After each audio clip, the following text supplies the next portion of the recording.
The control room of the Neptune array was a hum of nervous energy. Bathed in the eerie glow of 1,000 neon lights, Dr. Sophia Patel stood at the heart of it all, her breath a fleeting ghost on the cold glass of the main view screen. Before her, a swirling vortex of violet, an indigo-thin Neptune wormhole, humanity's gateway to the stars.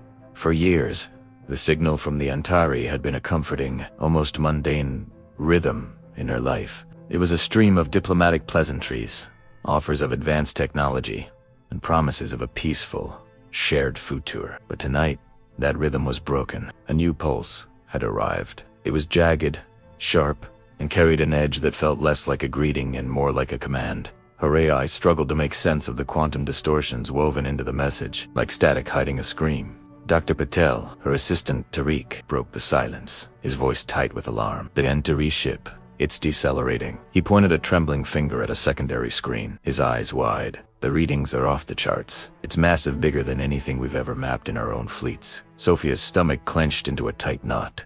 The Nantari ambassador, Zorvin, had promised this visit. It was supposed to be the final step, the ceremonial signing of the Treaty of Neptune, the culmination of a decade of work. But this didn't feel like a diplomatic visit. This felt like a show of force, a calculated display of overwhelming power. Her personal AI, Neuralink, confirmed her fears. Its synthesized voice whispering directly into her mind. Asterisk subtext analysis complete. Signal indicates dominance, not diplomacy. Probability of hostile intent, 87%. Asterisk. She tapped the side of her temple, activating her secure comlink. Liam, are you seeing this? Her voice was steady, but her heart hammered against her ribs.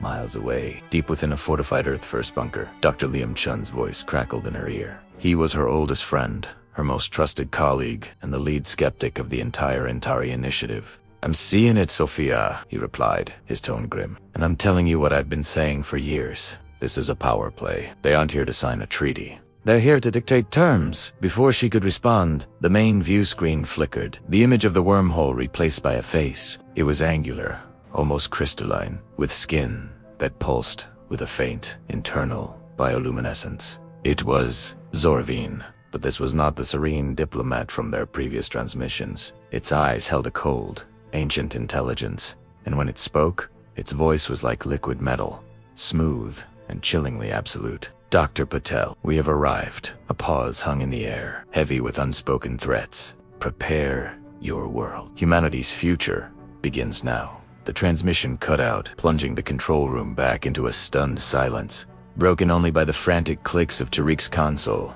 The violet maw of the wormhole was gone, replaced by the silhouette of a ship so colossal it blotted out the distant stars. It wasn't a vessel. It was a mobile continent of metal and light, bristling with structures that looked disturbingly like weapon emplacements.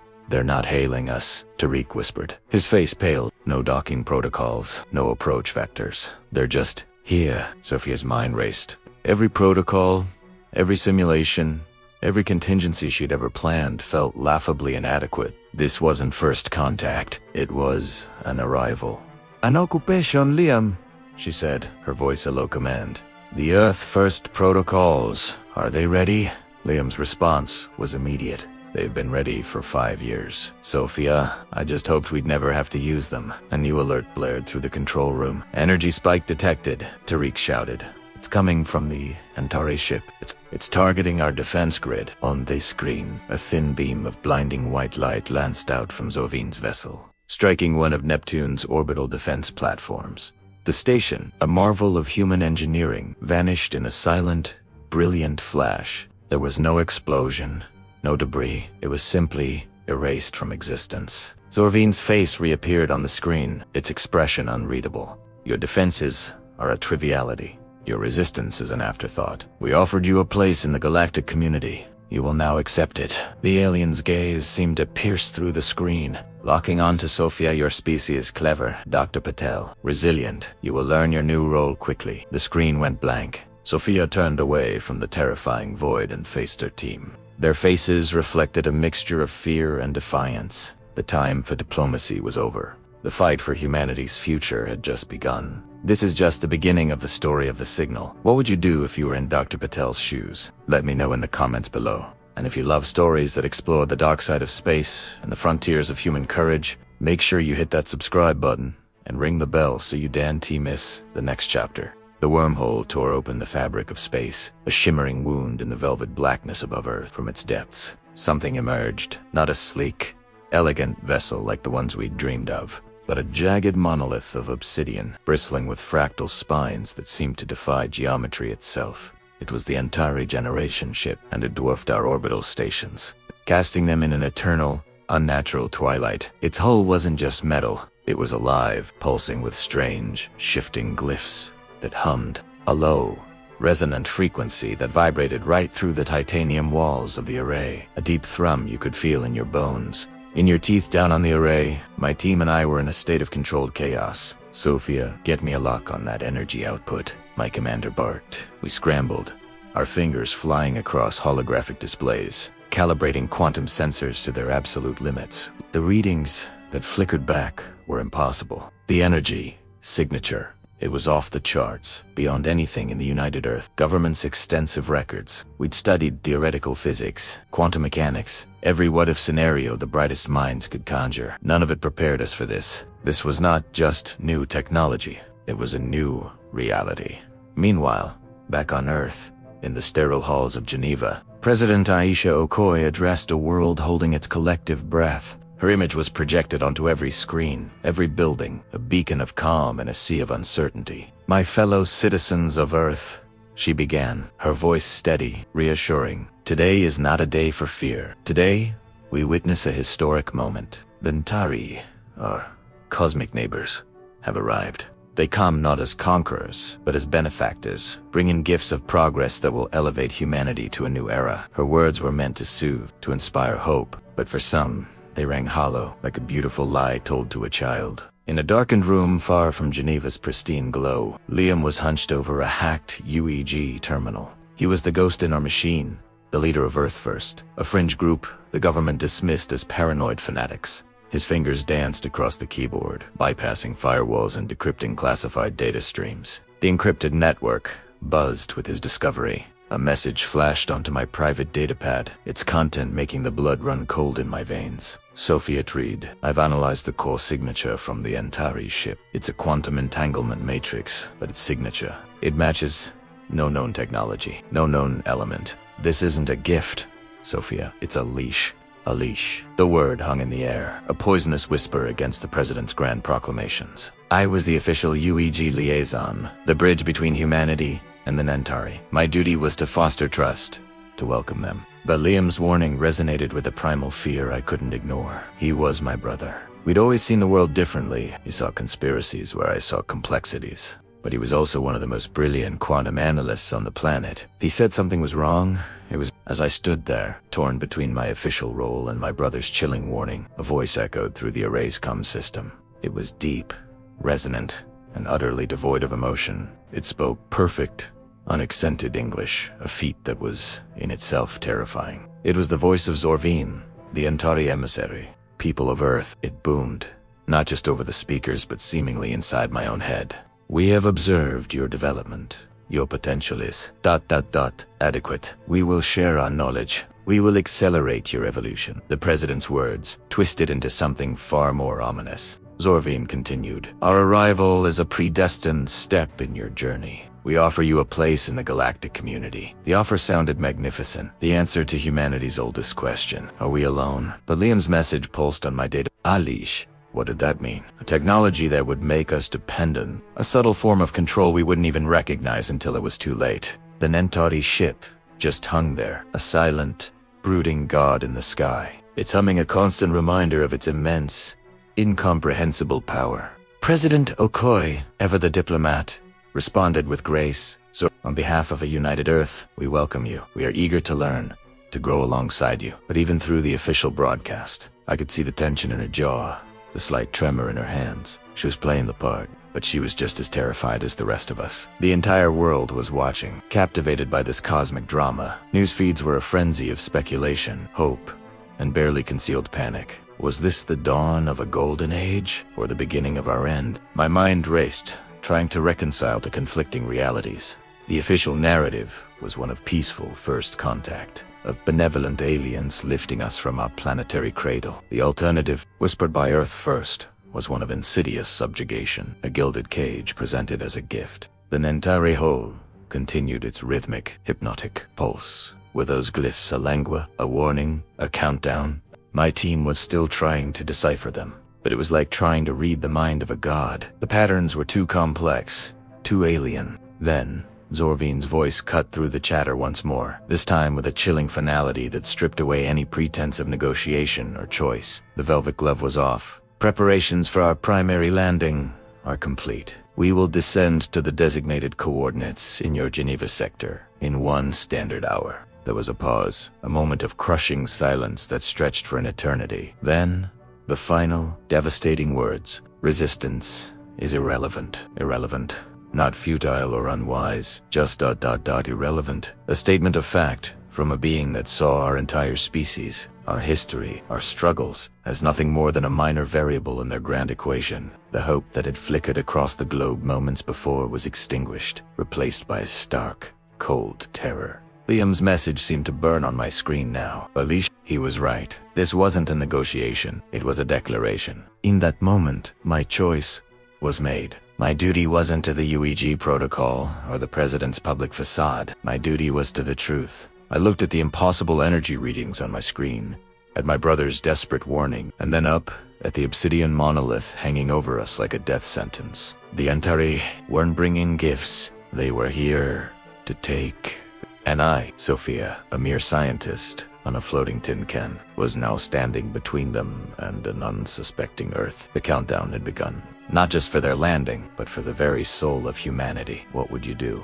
How do you fight an enemy that can rewrite the laws of physics? This is just the beginning of the story. If you want to find out what happens next, what choice Sophia makes, and what the Antari truly want, make sure you hit that subscribe button and ring the bell for notifications. We're just getting started on this journey, and you won't want to miss a single second. Thanks for watching, and I'll see you in the next chapter of The Arrival. Imagine this. One moment you're scrolling through your feed. The next, every single screen on Earth flickers to life with the same image. Hollow billboards in Times Square, the comlink on your wrist, even the neuroimplants some people have. They all show the same thing. A six-eyed alien, its form glowing like a cluster of dying stars. Its name, we would learn, is Zorvine, and its message was both terrifying and intoxicating. Humanity, it boomed, its voice echoing in every language simultaneously. You are chosen. You have been observed, you have been weighed, and you have been found worthy. Join the Nentari Empire and ascend. Ascend. What did that even mean?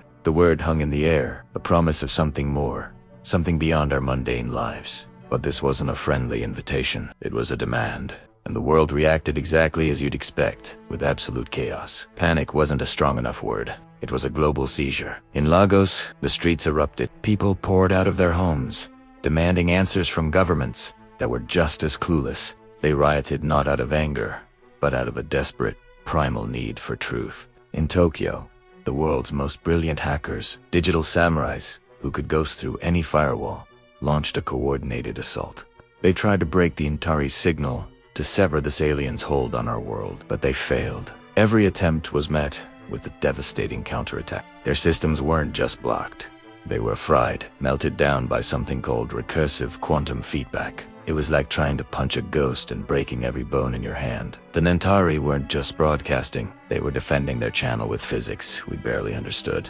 Meanwhile, hundreds of miles away from the city chaos, a scientist named Sophia was watching it all unfold at the Atacama Large Millimeter Array. She wasn't looking at the sky, but at the data streaming in. Zorvine's face looped on her monitors, the same message playing over and over. Join the Antari Empire and ascend. But Sophia noticed something else, something subtle. Beneath the words, there was a hum, a low-frequency, barely perceptible sound. As she listened, a strange fog began to creep into her mind. Her thoughts felt sluggish, her focus blurring. The hum was pleasant. The idea of ascending, of joining this grand cosmic empire, suddenly seemed not just reasonable, but deeply desirable. The panic she'd felt moments before was dissolving into a warm, placid acceptance. Why fight it? This was even. Just as she was about to sink into this strange bliss, a hand grabbed her shoulder, shaking her hard. It was Tariq, her lead engineer. His eyes were wide with terror. Sophia, snap out of it.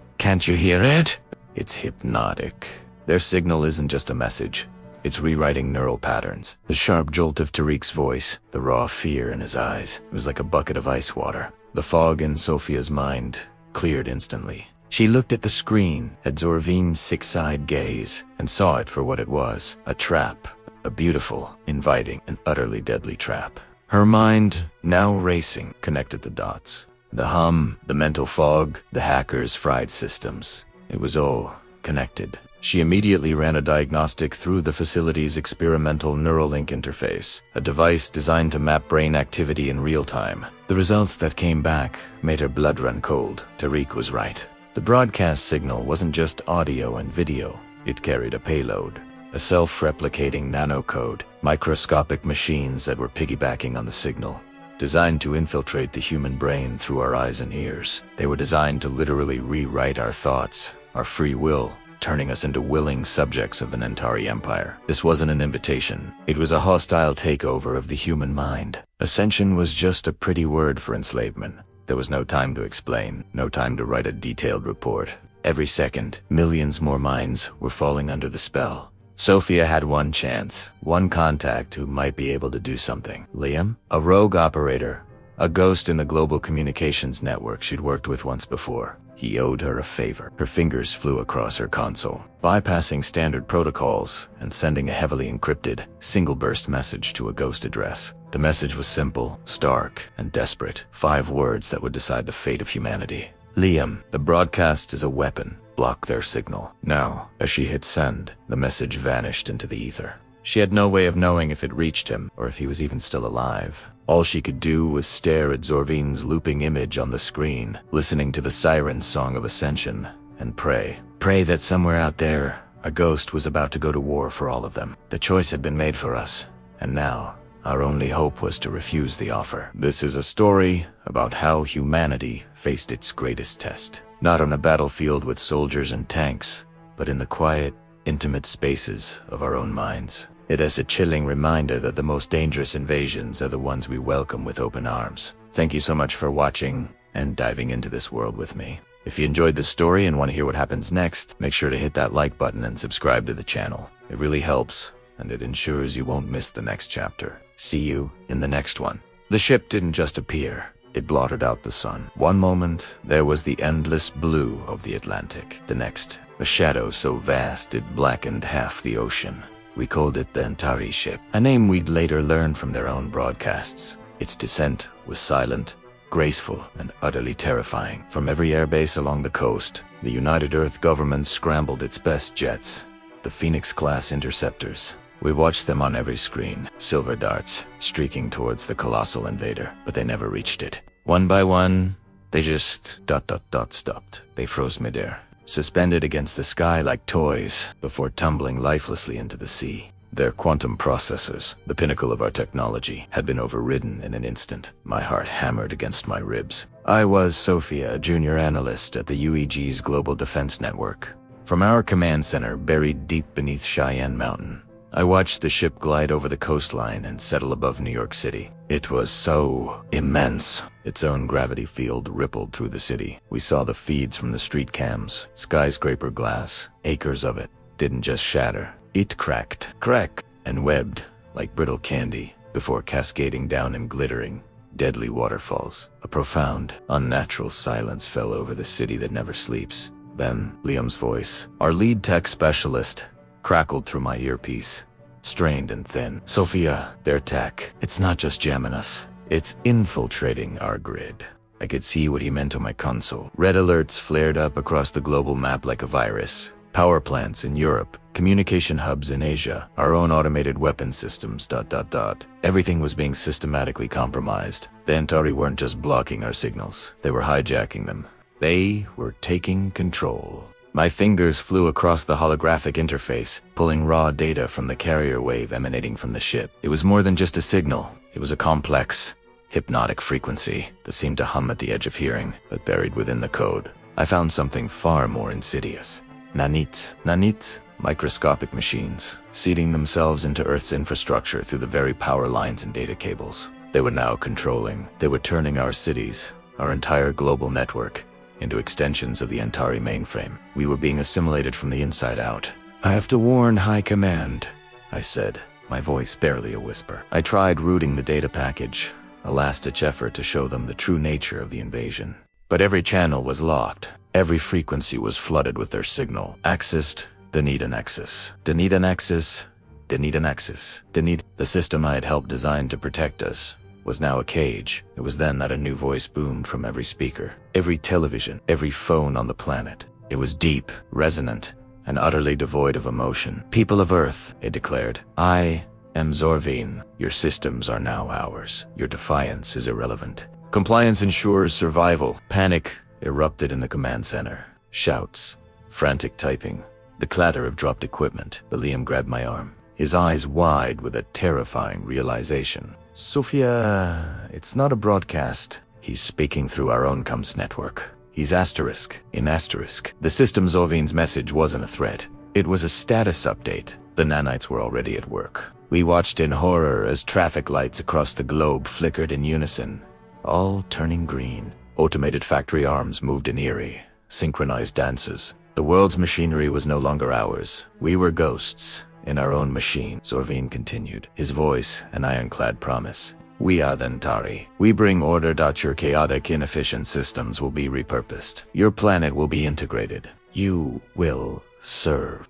The word serve hung in the air, colder than the vacuum of space. This wasn't a war for territory. It was a hostile takeover of a planetary scale. We weren't being conquered. We were being upgraded into slavery. I looked at the data stream again, searching for a weakness, a flaw, anything. The nanites were self-replicating, powered by our own electrical grid. They were everywhere, but they were all connected. A single, unified network, a hive mind. "If we could sever the head, the body might fall," Liam, I said, a desperate idea forming. "The main ship, the signal originates from there. If we can introduce a counter-frequency, a logic bomb, we might be able to disrupt the nanite network." Liam shook his head, his face pale. "Their firewalls are quantum entangled. Nothing we have can get through." He was right. It was like trying to throw a rock at a fortress made of light. But what if we didn't use our tech? What if we used theirs? The nanites were rewriting our infrastructure, but the process was instantaneous. There were still pockets of our old, chaotic systems analog backups, isolated servers, things the Antari might deem too primitive to immediately assimilate. "They're going for the big targets first," I theorized out loud. "Mainframes, military hubs, they're ignoring the old stuff. The forgotten tech." I pulled up a schematic of the New York City infrastructure. Pre-unification. Old fiber optic lines, decommissioned subway tunnels, forgotten server farms beneath the city, an electronic ghost town. There, I pointed to a dot beneath Grand Central Station, sub-level 7, an old UEG data haven from before the quantum leap. It's air-gapped, shielded, and runs on its own power. They won't see it. They won't even look for it. Liam's eyes lit up with a spark of hope. "You're talking about a hardline insertion. Get physically into that server and upload a virus from inside their new network." It was insane. It was a suicide mission. But it was also our only shot. While Zorvine delivered his ultimatum to a silent, captive world, we had found a whisper of a back door. The plan was simple, and that's what made it so terrifying. We needed to get to Manhattan, navigate a city under alien martial law, descend into the guts of the old world, and fight a digital war with a physical key. As we prepared to leave the relative safety of the bunker, Zorvine's voice echoed one last time, a final nail in the coffin of the old world. "Your leaders have been nullified. Your defenses are ours. Your world is reborn. Welcome to the Antari Collective." The screens in the command center flickered, and the face of our own UEG Supreme Commander appeared, his expression blank, his eyes vacant. He repeated Zorvine's words, verbatim, a puppet on a cosmic stage. The psychological impact was devastating. Our protectors had become their mouthpieces, but for Liam and me, it was fuel. They hadn't won yet. They had captured the castle, but deep in the dungeons, a pair of prisoners were sharpening a key. Our descent into New York was about to begin. It wasn't just a journey into a fallen city. It was a descent into the past to save the future. The fate of humanity now rested on forgotten cables and the courage to plug them in. The broadcast from Geneva was supposed to signal a new dawn, an era of unprecedented peace between worlds. Instead, it became the moment our world held its breath and then shattered. We all watched as President Okoye, our leader, our symbol of strength, stood before the Nentari ambassador, Zor-Dashvin. The chamber they were in, shielded and sterile, felt like a cage. And in the center of it all, that crystalline device, pulsing with an alien, fractal light that seemed to mock our very existence. Zio, Arvin's voice, a chilling echo in the silent room, delivered the ultimatum. This is your future. Accept integration or face obsolescence. Integration, a soft word for subjugation. Obsolescence, a gentle term for extinction. We saw President Okoye's hand tremble as she reached for the stylus wheat a single a fateful stroke. She signed the revised Treaty of Neptune. She was granting the Nentari access to the very heart of our world, our core systems, our lifeblood. And then, just before the feed cut to black, we saw it.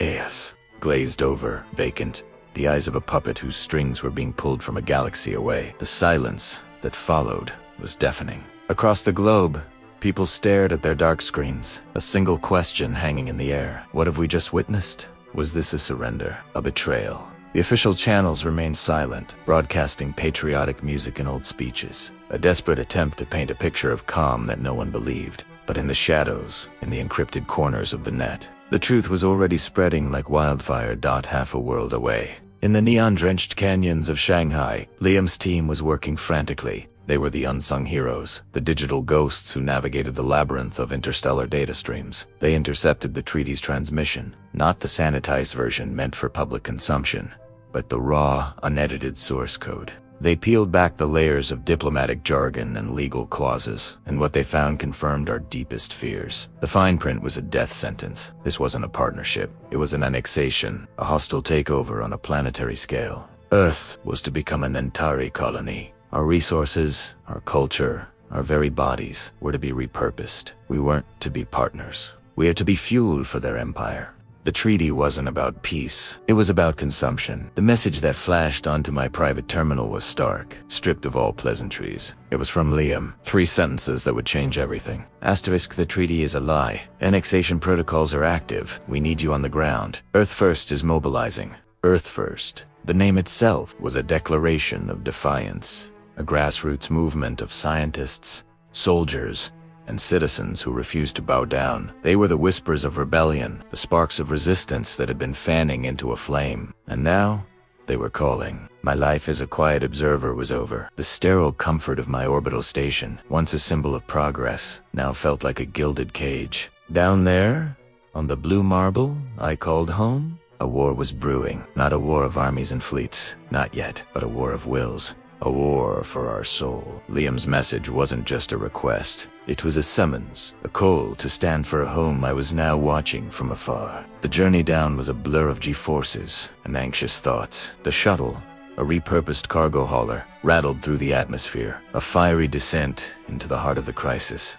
I landed not in a sprawling metropolis, but in a hidden bunker carved into the side of the Ural Mountains, the new nerve center of Earth First. The air was thick with the smell of ozone and stale coffee. Faces, etched with exhaustion and determination, turned to me as I entered. Liam was there, looking older than I remembered, his eyes carrying the weight of the secrets he'd uncovered. He didn't waste time with greetings. He pointed to a holographic map of Earth, now dotted with ominous, glowing red markers. These are the Nentari's initial anchor points, he explained. They're not just accessing our core systems. They're burrowing into them, establishing controlled nodes near geothermal vents, tectonic plates. They're wiring themselves into the planet's nervous system. Sophia, a brilliant geophysicist who had defected from the government space agency, took over. They're not just colonizing us, she said, her voice tight with a mixture of awe and terror. They're turning Earth into a component, a piece of machinery in their grand design. The environmental and seismic consequences will be catastrophic. We're talking about engineered earthquakes, volcanic eruptions, a complete planetary restructuring. My role became clear. I wasn't a soldier or a strategist. I was a communicator. My job was to bypass the entire controlled media, to break through the wall of propaganda and lies, and to deliver the truth to the people of Earth, to show them the fine print Liam had found, to show them the puppet in the president's office, to show them the future that awaited us if we did nothing. Our first broadcast was a gamble. We hijacked a global satellite network for precisely 90 seconds. No grand speeches, no calls to arms.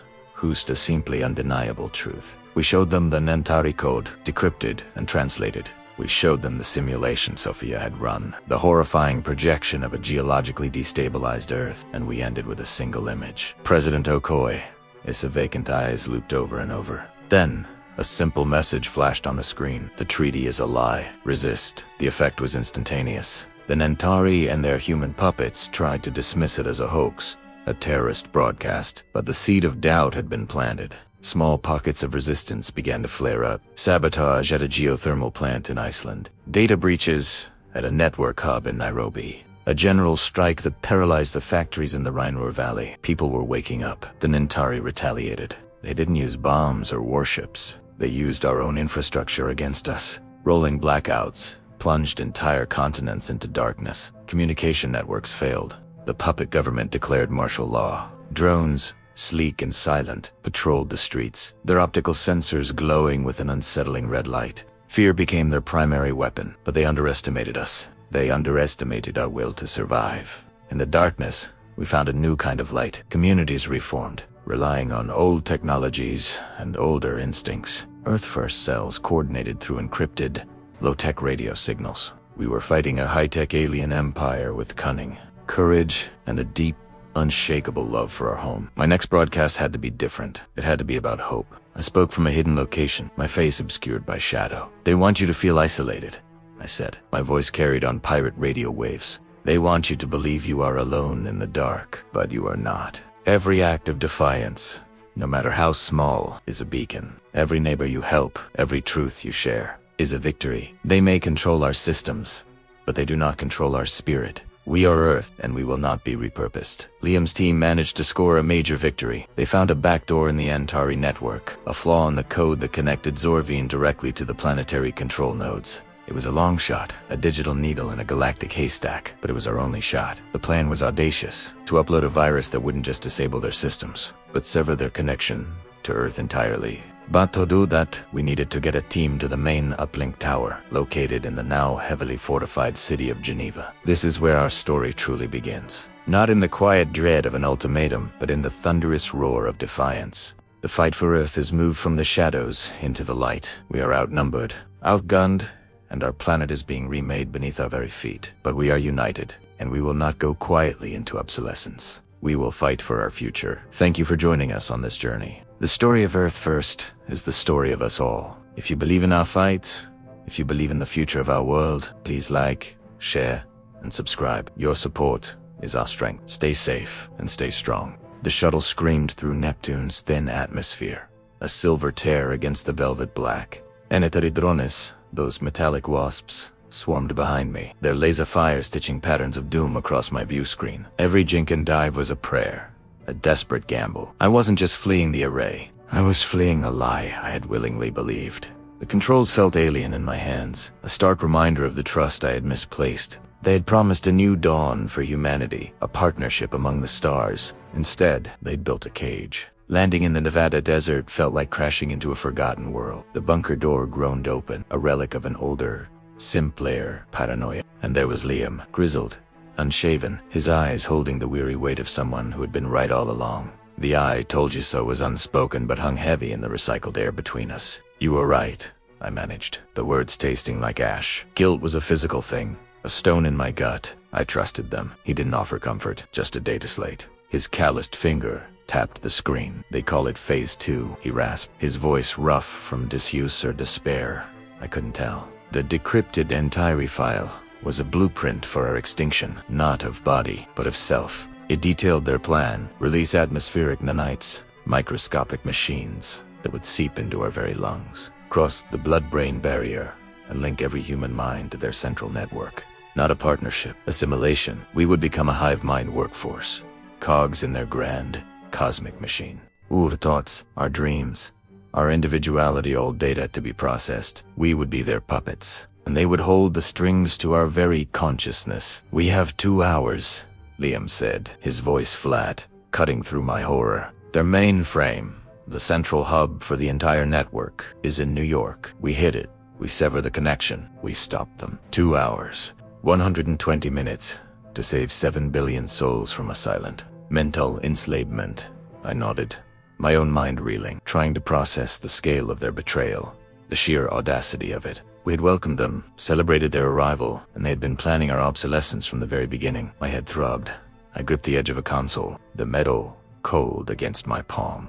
A plan began to form in my mind, a desperate, almost suicidal assault on the heart of their operation. But as I tried to focus, a new sensation rippled through me. It was a faint hum, a whisper in the back of my skull, not of words, but a feeling of peace, of serenity. A gentle suggestion to comply to let go. Then the nights, they weren't coming, they were already here. I could feel their microscopic tendrils brushing against my neurons, coaxing me towards submission. I looked at Liam, his face a mask of grim determination. Did he feel it too? Or was I the first? Liam, I started, my voice trembling. There's something else. The hum grew louder, a soothing siren song, promising an end to struggle, an end to fear. It promised unity. It promised purpose. It was the most beautiful lie I had ever heard. I had to fight it. We had to fight it. But how do you fight an enemy that's already inside your head, whispering that surrender is victory? The mission hadn't changed, but the stakes had just been raised to an impossible height. We were humanity's last line of defense, a grizzled skeptic and a repentant fool, and our battlefield wasn't just a building in New York. It was the very landscape of our own minds. The shuttle that brought me here had been my escape, but now, trapped in this bunker, I realized there was nowhere left to run. The countdown wasn't just on Liam's watch. It was ticking away inside my own brain. Every second, the hum grew stronger, the whispers more insistent. Every second, a little more of Sophia slipped away, and a little more of Asterisk. Dem Asterisk took her place. The plan had to be fast, and it had to be brutal. There was no room for error. Liam spread a holographic map of Manhattan across the table. The entire mainframe wasn't in some obvious skyscraper. It was deep underground, integrated into the city's old subway and utility infrastructure. A fortress beneath the city. They're using the city's power grid to amplify the NIT signal, he explained, pointing to a convergence of energy lines. We cut the power. We create a window, but it won't last long. My own technical knowledge, the very skills that Intari had praised and cultivated in me, was now our greatest weapon. I saw the vulnerabilities, the system backdoors I had unknowingly helped design. There, I said, my finger tracing a path through the holographic tunnels. A primary coolant conduit. If we can overload it, the chain reaction will cascade through their servers. It'll be a catastrophic meltdown. It was a one-way trip. Once we're wearing, the system would lock down. There would be no escape. But escape wasn't the goal. Survival was. The hum in my head pulsed. A dull, rhythmic beat. Asterisk. Don't do it. It's so much easier to join. Peace. Unity. I shook my head, trying to clear the invasive thoughts. Liam, we need to move. Now, we gathered what little we had. A few plasma charges, a multi-phase decryptor, and 2 pulse rifles that looked like they'd been through a war already. As we headed for the bunker's exit, a new thought, cold and clear, slid into my mind, unbidden. It wasn't a whisper, it was a command. Asterisk, stop him. I froze, my hand hovering over my rifle. My own body was betraying me. Liam turned, his eyes narrowing. He saw the struggle on my face. The battle for New York was still hours away, but the war for my own soul was happening right now, and I was losing. Thank you so much for joining me on this part of the journey. The fight for humanity's future is just beginning. If you're hooked and want to see what happens next, make sure to hit that subscribe button and turn on notifications. We're in this together. See you in the next one. The Earth First bunker was a chaotic symphony of human defiance. In one corner, hackers furiously typed, their faces illuminated by cascades of green code. In another, ex-soldiers stripped and cleaned their weapons, the metallic clicks echoing the tension in the air. Rogue scientists, muttering equations and theories, huddled over complex This was the heart of the resistance, a motley crew, united by a single, desperate goal, to reclaim their world. At the center of it all were Sophia and Liam. A holographic map of the NTARI mothership hovered between them, a colossal, alien structure suspended in the Earth's orbit. Sophia, a brilliant tactician with eyes that missed nothing, traced a path through the ship's intricate corridors. Here, she said, her voice low but firm, pointing to a central node on the diagram. This is their primary mainframe. If we can get to it, we can upload the virus. The virus, codenamed Prometheus, was their masterpiece, designed to sever the NTARI's control over humanity's collective consciousness. Liam, a former Special Forces operative whose steady hands betrayed no fear, nodded. His role was to get them in and out, Once the virus is in, he added, we broadcast our own signal. From there comes a ray, a message of hope, a wake-up call. It was audacious, bordering on suicidal, but it was their only play. The plan was simple in concept, but impossibly complex in execution. They would have to bypass layers of alien security, fight through Antari patrols, and do it all before the hive mind realized what was happening. Just as they were finalizing the infiltration route, the bunker's heavy blast door hissed open. A figure stumbled in, haggard and exhausted, but with a fire of determination in his eyes. It was Tariq, a cybernetics expert who had been presumed lost after the Antari overran the global communications array where he worked. He had escaped, and he hadn't come empty. He clutched a strange, metallic device covered in wires and glowing crystals. They're not just broadcasting a signal, Tariq grasped, his voice hoarse. They're inside our heads, a constant, low-frequency neural influence. It suppresses dissent, erodes free will. He placed the device on the table. This might be our answer. It was a prototype quantum jammer, a device he had been developing in secret. Theoretically, it can create a localized field that blocks the Antarius neural influence, giving us back our own minds within its radius. Sophia examined the device, her brow furrowed in concentration. Theoretically, she questioned. Tariq's face was grim. It's untested, he admitted, the words hanging heavy in the air. I finished it on the run. The power core is unstable, and I don't know how long it will last. But he looked from Sophia to Liam. It's our only shot at walking onto that ship with our own thoughts. The weight of the moment settled over them. An untested piece of technology was now the linchpin of their entire operation. Failure didn't just mean their own deaths. It meant the permanent enslavement of the human race. Liam picked up the jammer, feeling its unfamiliar weight. Then we make it work, he said, his voice a bedrock of resolve. We have no other choice. The plan, already a tightrope walk over a chasm, had just become even more precarious. Suddenly, a high-pitched alien screech cut through the bunker's tense atmosphere. An alarm blared, red lights flashing across the concrete walls. Perimeter breach. Someone yelled from the security station. Before anyone could react, a section of the ceiling exploded inward in a shower of dust and metal. Through the hole, a sleek, insect-like Nentari drone descended, its single, glowing red eye swiveling to scan the room. It moved with unnatural speed, its metallic limbs clicking against the floor. Time seemed to slow down. The drone's eye locked onto Sophia, and a deafening, low-frequency hum filled her mind, a psychic pressure that threatened to shatter her consciousness. She froze, her muscles locking up, the world dissolving into a vortex of red light and overwhelming sound. The Antari's direct influence was 1,000 times more powerful than the background signal. It was pure, unfiltered control. Just as her vision began to tunnel, a gunshot ripped through the air. The sound was deafeningly real, cutting through the psychic noise. The drone convulsed, a shower of sparks erupting from its chassis as Liam's bullet found its mark.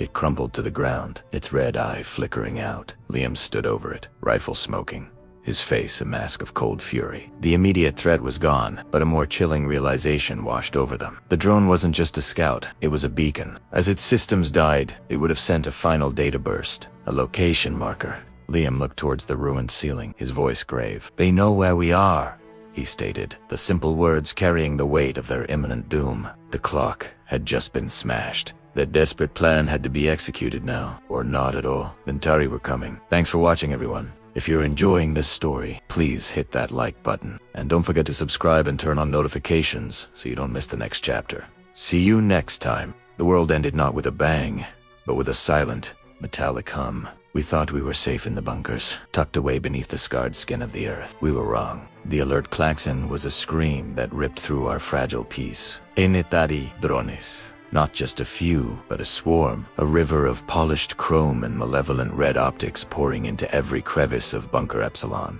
Chaos was a living thing. It had a voice, a symphony of panicked shouts, the sizzle of plasma fire, and the gut-wrenching thud of bodies hitting the ferrocrete floor. Liam grabbed my arm, his grip a steel anchor in the storm. Tariq was a step ahead, his rifle barking, clearing a path through the initial wave of drones. We weren't fighting to win, just to live long enough to run. We plunged into the service tunnels, the emergency lights casting long, dancing shadows that looked like grasping claws. Above us, the ground shuddered violently. Orbital strikes! The Nentari were glassing the surface, erasing our very existence from the planet. Each impact felt like a giant's fist pounding on our coffin lid. The air, thick with dust and the smell of ozone, was getting harder to breathe. My vision started to swim, the edges turning a fuzzy, static gray. I clutched the jammer strapped to my wrist. The small device was our only hope. Its light flickered, a dying heartbeat fighting a losing battle. "They're tracking me," I gasped, stumbling against the cold tunnel wall. The nanites in my blood. They're calling to them. The Antari had injected me during my capture weeks ago. A living beacon. This jammer was a crude countermeasure, and it was failing. We're running out of time. The pull in my veins was getting stronger, a magnetic tide drawing the hunters to their prey. Liam's face was a mask of grim determination. He hauled me to my feet, his voice cutting through my haze of pain. "Sophia, stay with me. Just a little further." Tariq scouted ahead, his movements economical and precise, a ghost in the flickering gloom. The drones were right behind us. I could hear the skittering of their multi-jointed legs on the metal grating, getting closer with every agonizing second. We couldn't fight them, not all of them. Our only chance was to outrun the signal, to put so much distance between us and the main swarm that my nanite signature would become a whisper in the wind. "New York," Liam grunted, pulling me forward as another orbital blast shook our world, raining dust and debris from the ceiling. "The last evacuation point? It's 500 miles, but there's a plan. An old airfield, a few miles from here. If we can get to a jet, we can make it in 20 minutes. It was a desperate, insane idea. A ruined airfield, a working stealth jet, just waiting for us. It sounded like a fairy tale. But in a world of monsters and orbital bombardments, you cling to fairy tales. They're all you have left. Hope, however frail, is a powerful fuel. It propelled us through the final stretch of the tunnel. The air changed, growing colder, carrying the scent of rain and scorched earth. We found the exit ladder and climbed, emerging into a gray, desolated dawn. Before us lay the skeletal remains of an airfield. Cracked runways were overgrown with weeds, and a graveyard of rusted-out, conventional planes littered the landscape. But there, tucked away in a half-collapsed hangar, was our Miracle UEG stealth jet, its matte black, fuselage sleek and promising. As we sprinted across the open field, a high-pitched whine split the air. My blood ran cold. I knew that sound. It was the charging of an Antari beam cannon. "Move!" Tariq screamed. The world lit up in a blinding flash of incandescent energy. A beam of pure destruction scorched the ground right where we had been standing, missing us by inches. The heat washed over us, and the ground itself melted into glass. They had us zeroed in. We didn't look back. We scrambled up the boarding ramp, the jet's cockpit a sanctuary of cool, dark technology. Liam's hands flew across the control panels, his training as a pilot kicking in. The engine spooled up with a guttural roar that was the sweetest sound I had ever heard. Tariq was right behind me, slamming the ramp shut and sealing us inside. I collapsed into a seat, my body screaming in protest, the jammer on my wrist finally going dark. The pull from the nanites was now an undeniable summons. Through the cockpit viewport, I saw them. Antari heavy units, bipedal war machines, were cresting the hill, their weapons already raised. "Liam, now," I yelled. With a lurch that threw me against my restraints, the jet shot forward. We taxied for a terrifyingly short distance before Liam pulled back on the stick, and with the raw power of defiance, we tore into the sky. Below us, a lattice of energy beams crisscrossed the runway, a futile attempt to swat us out of the air. We were airborne. We were free, if only for a moment. As we ascended, the devastation of our world unfolded below. Craters smoked. Cities were smoldering ruins, and the green of the earth was being eaten away by the gray of Antari. It was a wound, a planetary scar. Tariq was silent, his face a stone mask as he watched his home burn. Liam was focused, his knuckles white on the controls. My relief was short-lived. A proximity alert blared. On our flanked Antari fighters materialized, peeling out of the cloud cover like sharks. "Hold on," Liam shouted, banking the jet so hard that the G-force felt like a physical weight pressing me into my seat. The sky became a deadly ballet. Our stealth systems were good, but these were top-of-the-line interceptors. Plasma bolts stitched the air around us. Tariq, ever the soldier, was already at the tactical station. Defense systems online, releasing countermeasures. Flares burst behind us, creating ghost images of our jet. One of the Antari fighters took the bait, chasing a heat signature that wasn't there. Liam weaved us through a canyon of thunderclouds, using the weather itself as a shield. But the second fighter was persistent, sticking to us like a shadow. "Sophia, I need your help," Liam called out, his voice tight. "The targeting computer is fried. I can't get a lock. You'll have to do it manually." My heart hammered. Me, I was a xenobotanist, not a gunner, but there was no choice. I unstrapped and stumbled to the secondary console. A targeting reticle appeared on the screen, a swirling mess of data. I had to isolate the enemy fighter from all the atmospheric noise. My hands were shaking, but as I focused, a strange calm descended. The nanites in my blood, the very things that were a beacon for our enemies, also gave me a strange, almost preternatural connection to their technology. I could feel the fighter's energy signature, a discordant note in the symphony of the storm. I moved the reticle, letting instinct guide my hand. "Lock acquired," I said, my voice barely a whisper. "Firing," Tariq yelled, slamming his fist on a button.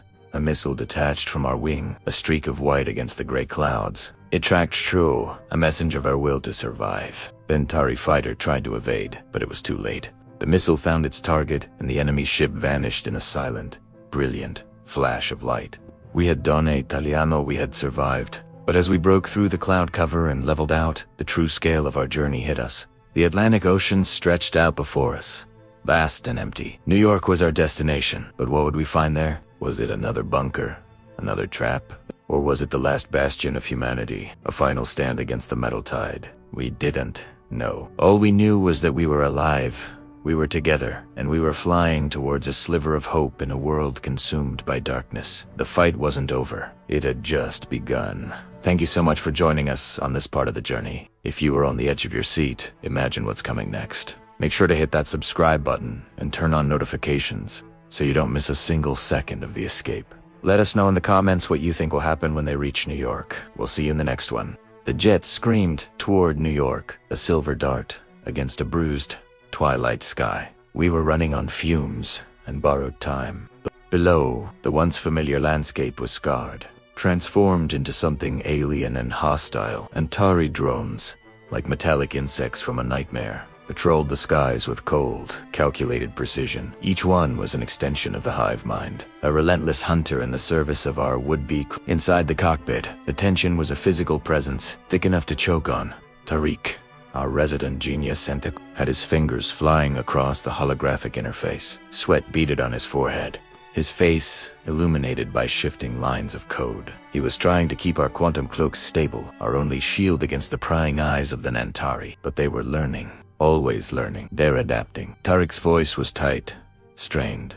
The mainframe is predicting our cloaking frequencies before I can even generate them. It's like they're in my head. He wasn't exaggerating. The Nantari network was a malevolent intelligence, and right now, it was focused entirely on us. This one, insignificant jet. I glanced over at Sophia. She was clutching the signal jammer like a lifeline, her knuckles white. The device was our last-ditch effort to shield our minds from the Nantaria psionic assault, but I could see the strain in her eyes, the slight tremor in her hands. The jammer's power was fading, its protective hum weakening with every passing minute. A wave of it hit me then, a psychic whisper that slithered into the deepest corners of my consciousness. Asterisk submit, serve. Asterisk the commands weren't words as much as they were feelings, an overwhelming pressure to simply give up, to let go of the struggle. It promised peace, an end to the fear and the pain. All we had to do was surrender our will, our very identity. For a terrifying second, the thought was seductive, the exhaustion was bone deep, and the fight seemed so hopeless. I shook my head, trying to clear the alien poison from my thoughts. I looked at my team. Tariq, fighting a losing battle against an enemy that thought faster than light. Leon, his hand resting on the hilt of his vibroblade, his jaw set, ready to sell his life dearly. And Sophia, battling not just the machines, but the insidious voices in her own mind. They were my family, all that was left of one. We can't let them win, Sophia whispered, her voice barely audible over the hum of the engines and the distant shriek of drones. It wasn't a call to arms. It was a prayer, a desperate affirmation of our existence. She was fighting.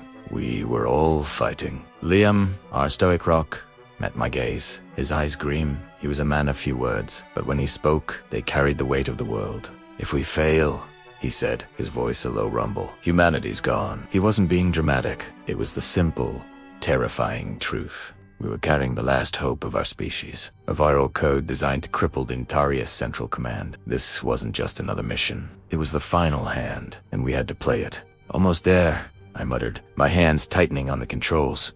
The jet shuddered as a plasma burst from a drone skimmed our port wing. Alarms blurre, a symphony of impending doom. Tariq swore, redirecting power from non-essential systems to reinforce the shields. The lights in the cabin flickered, plunging us into momentary darkness. The alien whispers grew louder in the silence. Asterisk, your struggle is futile. Join us in unity. Asterisk, no, I grunted, pushing the throttle forward. We had to break through. Below us, the ruins of what was once New Jersey gave way to the dark, churning waters of the Hudson Dot, and then we broke through the thick, unnatural cloud cover. The sight stole the breath from my lungs. Manhattan was gone. In its place, hovering silently over the skeletal remains of the city, was the Antari mothership. It wasn't just a ship.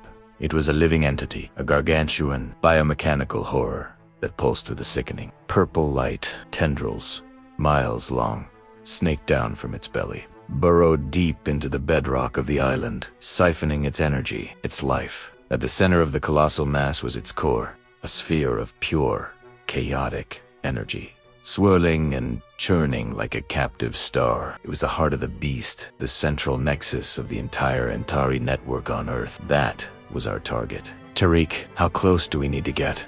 I asked, my voice steady, despite the hammer in my chest. To upload the virus directly, we need to be practically inside its energy field. The shields will hold for maybe 12 seconds once we're in range. After that, we'll be vaporized. 12 seconds. 12 seconds to save the world. No pressure. Sophia, is the jammer ready? Liam asked, turning to her. She took a deep breath, her focus sharpening, the tremor in her hand stilled. The power cell is almost depleted. I can give us one final pulse. It should be enough to shield our minds during the final approach, but it will burn the device out completely. After that, we're exposed. This was it. A one-way trip. We all connived, but no one said it. We didn't need to. The determination in the air was absolute. We had accepted our fate. All right, team, I said, banking the jet hard to avoid another volley of fire. Let's give him a proper human goodbye. Liam gave a grim smile. Let's make it hurt. I pushed the jet into a steep dive, aiming directly for the pulsing heart of the enemy. Drones swarmed around us like angry hornets, their weapons fire painting the sky with streaks of lethal light. Our shields flared, absorbing hit after hit, the integrity percentage dropping at an alarming rate. 80%, 60, 40. Sophia now, I yelled. She slammed her fist onto the jammer's activator.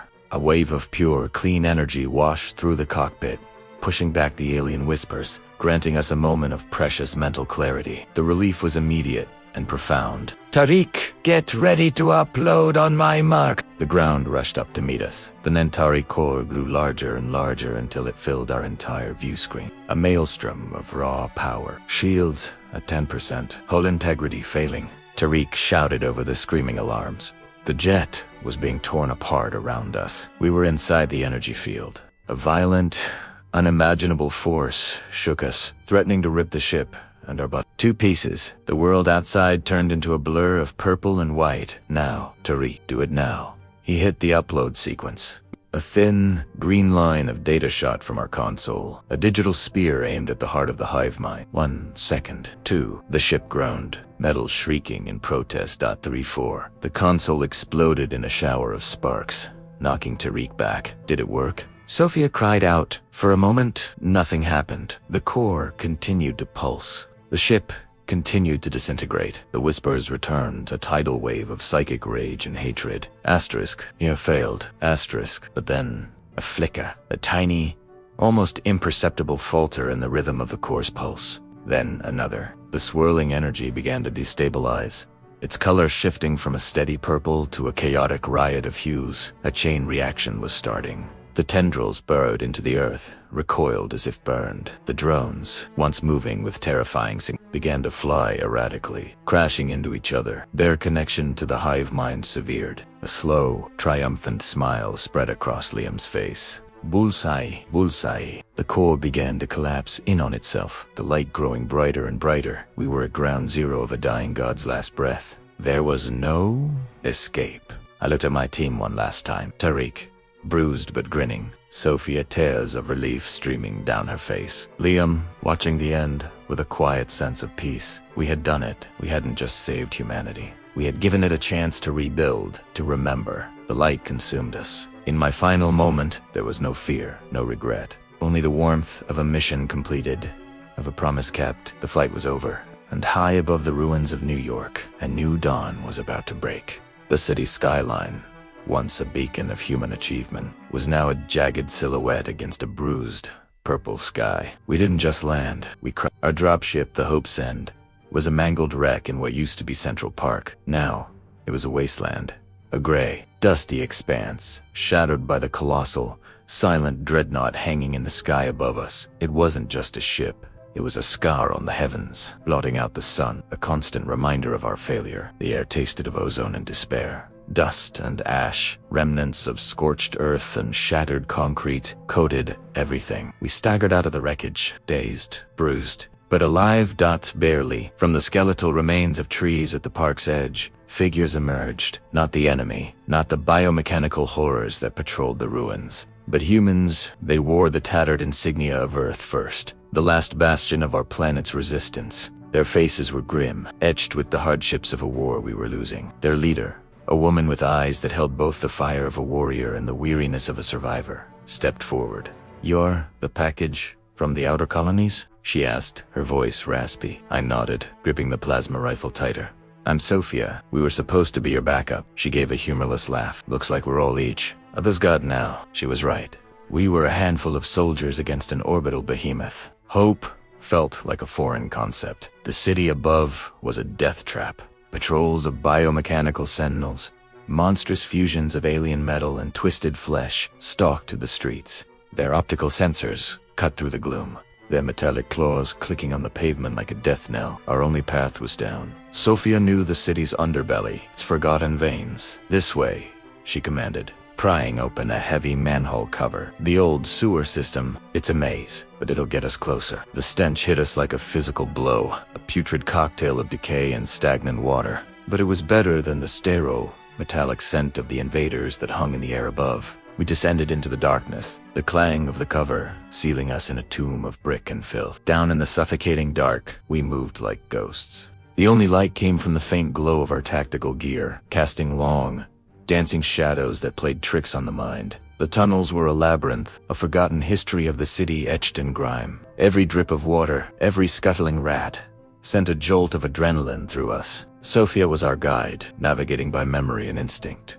"Stay close," she'd whisper, her voice a low anchor in the oppressive silence. We weren't just avoiding the sentinels anymore. The ship's influence had seeped deep into the earth. Strange, fungal-like growths pulsed with a faint, sickly light on the tunnel walls, and the water sometimes shimmered with an unnatural, oily sheen. The very ground beneath our feet felt tainted, corrupted. Suddenly, a low hum vibrated through the tunnel walls, growing in intensity. It was a deep, resonant thrum that we felt in our bones. Sentinel, Tariq, our tech specialist, breathed. "It's right above us."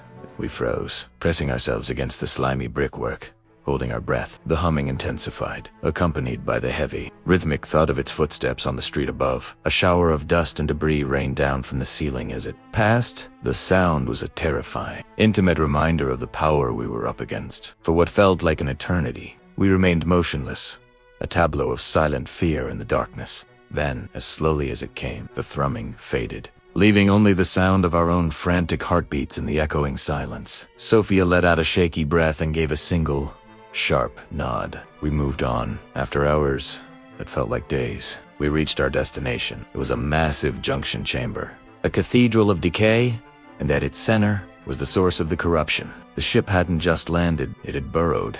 A massive, gaping maw had been torn into the earth, leading directly into the vessel's underbelly. It wasn't a door, it was a wound. A shimmering, pulsating field of energy what Tariq identified as antimatter currents danced around the entrance like a predator's teeth. The air crackled, and the sickly glow illuminated the chamber, revealing the sentinels guarding the entrance. They stood like obsidian statues, silent and unmoving, their very presence a suffocating weight. This was it. The mouth of the beast. Getting past them looked impossible. My hand instinctively went to the small, cylindrical drive clipped to my belt. The virus, our last, desperate gamble. They're hardwired into the ship's local network, Tariq whispered, his face illuminated by the green glow of his data. If I can create a big enough distraction, a ghost signal on the far side of the perimeter, I can pull him away. But not for long. He looked at me, his eyes wide. "You'll have seconds, Sophia. Maybe a minute? Tops." I nodded, my throat dry. Make it count, Tariq.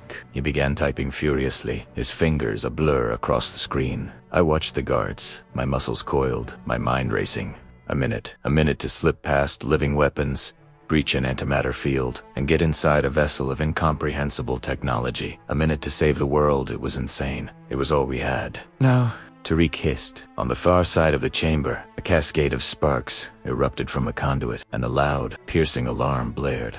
The Sentinels' word to life. Their heads swiveling in unison towards the false alarm. With a terrifying, synchronized grace, they moved to investigate, their heavy footfalls echoing in the vast space. This was my chance. I broke from cover, sprinting across the open floor. The ground vibrated with the ship's energy. The air grew thick, making it hard to breathe, and the hum of the antimatter field grew into a deafening roar as I approached the entrance. I could feel it pulling at me, my hair standing on end. I didn't hesitate. I dove through the shimmering curtain of energy. For a heart-stopping second, every atom in my body screamed in protest, a sensation of being torn apart and reassembled. Then I was through, tumbling onto a cold, smooth surface. I was in. The interior of the ship was unlike anything I could have imagined. It was a living cathedral of alien design. The walls weren't metal, but a kind of crystalline structure that seemed to breathe, pulsing with a soft, internal light that shifted through a spectrum of unearthly colors. The air itself felt different, heavy and thick with a haze of microscopic machines' nanites. They swirled around me, tasting the air, analyzing my presence. Every surface was smooth and seamless, the architecture flowing with an organic logic that defied human engineering. It was beautiful and terrifying, a sterile, perfect world that had no place for humanity. And then a voice echoed, not in the chamber, but directly inside my skull. It was cold, ancient, and filled with an unshakable certainty. You cannot stop progress.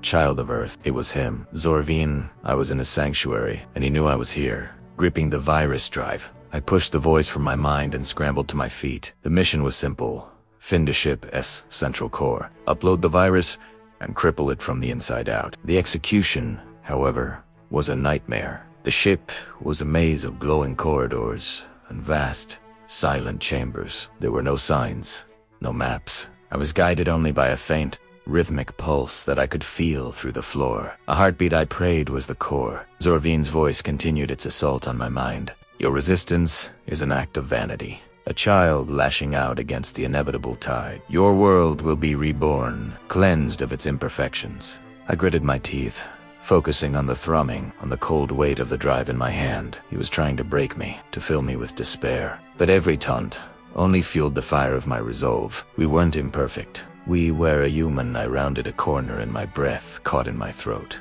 I was standing on a walkway overlooking a vast chasm. Suspended in the center, held aloft by crackling beams of pure energy, was the core.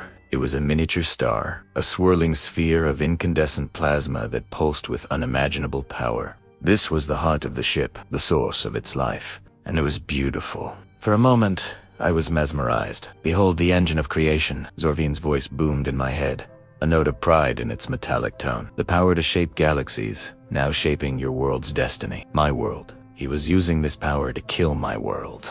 The awe turned to anger. I found the access terminal, a smooth, unmarked console near the walkway's edge. I slammed the virus drive into an indentation that seemed to form around it, and the upload began. A single progress bar appeared on the console screen. It was agonizingly slow. A futile history, Zorvin sneered. Then, alarms began to shriek, and the ship's internal defenses came to life. It was a race against time. The corridor behind me sealed shut as security drones, sleek, hovering spheres armed with energy weapons, materialized from the walls. They opened fire, and bolts of plasma sizzled past my head, impacting the walkway and sending showers of crystalline shards everywhere. I took cover behind the console, returning fire with my rifle. The progress bar crept forward. 10%, 20. Zorvin's voice was a furious roar in my mind now, the calm superiority replaced by raw fury. You will not defile this place. You are a primitive organism, a fleeting error. A blast hit my shoulder, and I cried out as the armor plating sizzled. I ignored the pain, firing back, trying to buy precious seconds. 50%. The ship began to shudder, the lights flickering violently. The core was becoming unstable. 65%. Another drone exploded under my fire. 80%. I could feel the nanites in the air starting to break down. The ship's systems failing. 95, 97, 99. 100%. Upload complete. A calm, digital voice announced from mywrist.com. I yanked the drive free just as a huge explosion tore through the core. A wave of energy erupted outwards, shattering the walkway. I was thrown into the abyss. The last thing I saw being the beautiful, terrible death of a star. Deep in the metallic labyrinth of the alien dreadnought, Sophia finally found it. The core. It wasn't a machine of gears and wires, but a breathtaking, terrifying sight. A massive crystalline orb hung suspended in the chamber, radiating a visible, rippling wave of antimatter energy. It pulsed, with a malevolent, silent rhythm, the heart of the colossal vessel. This was the mainframe, the brain of the entire operation, the source of the nanite plague that threatened to consume Earth. Sophia knew she had only one chance. Behind her, the sounds of battle echoed through the corridors. Blasts of pulse rifle fire, the clang of metal on metal. Liam and Tariq were holding the line, buying her precious seconds. She could picture them, their faces grim with determination, fighting back to back against the ship's relentless sentinels. These weren't mindless drones. They were extensions of the ship's will, sleek, multi-limbed creatures that moved with an unnatural grace. Their pulse rifles were powerful, but against the sentinels' advanced armor, they were like throwing stones at a fortress. Each shot barely dented the creatures, sending sparks flying but doing little to slow their advance. Every second Liam and Tariq held them off was a second Sophia couldn't waste. Her hands, slick with sweat inside her gloves, trembled slightly as she pulled the virus drive from her utility belt. It was a simple data stick, looking ridiculously small and insignificant against the scale of the monstrous orb. This little piece of tech held humanity's last hope, a sophisticated virus designed by Earth's best minds to cripple the alien AI. She took a deep breath, the recycled air tasting stale, and ran towards the primary console at the base of the orb. The air grew colder, and a low hum vibrated through the floor, a sound she felt in her very bones. As she slammed the drive into the port, the reaction was instantaneous and violent. The hum intensified, escalating into a piercing whine that threatened to shatter her ear. The light from the orb flared, and a wave of psychic energy slammed into her. It wasn't a physical force, but something far more insidious. The AI wasn't just a program, it was a consciousness, and it was now probing her mind, sifting through her thoughts and memories with cold, alien curiosity. The nanite hum that had been a faint background noise in her system since her exposure on Mars suddenly amplified. It felt like a million tiny insects crawling under her skin, their vibrations resonating with the ship's core. A voice, ancient and filled with contempt, slithered directly into her thoughts. It wasn't spoken. It was felt, an intrusion of pure malevolence. "You are insignificant," it hissed. The voice belonged to Zorvine, the hive mind controlling the ship, a fleeting biological anomaly. "Your entire species is nothing but raw material for our expansion." Images flooded Sophia's mind, not her own. She saw galaxies consumed, stars extinguished, civilizations turned to dust. The sheer scale of Zorvine's existence was overwhelming, a cosmic entity that had witnessed the birth and death of suns. In the face of such ancient power, her own life, her entire world, seemed like a flickering candle in a hurricane. Doubt, cold and sharp, pierced her resolve. How could she, one person, stand against a god? But as the AI peeled back the layers of her consciousness, it made a fatal error. It delved into the core of who she was, into the memories that defined her. And there, it found her strength. Sophia saw her parents' faces, smiling at her from the porch of their small home. She remembered her father teaching her the constellations, his voice filled with wonder as he pointed out Orion's belt and the North Star. She felt the cool grass of her childhood backyard under her bare feet as she stared up at the vast, star-dusted canvas of the night sky, dreaming of one day touching it. These weren't just memories. They were an anchor. They were everything she was fighting for.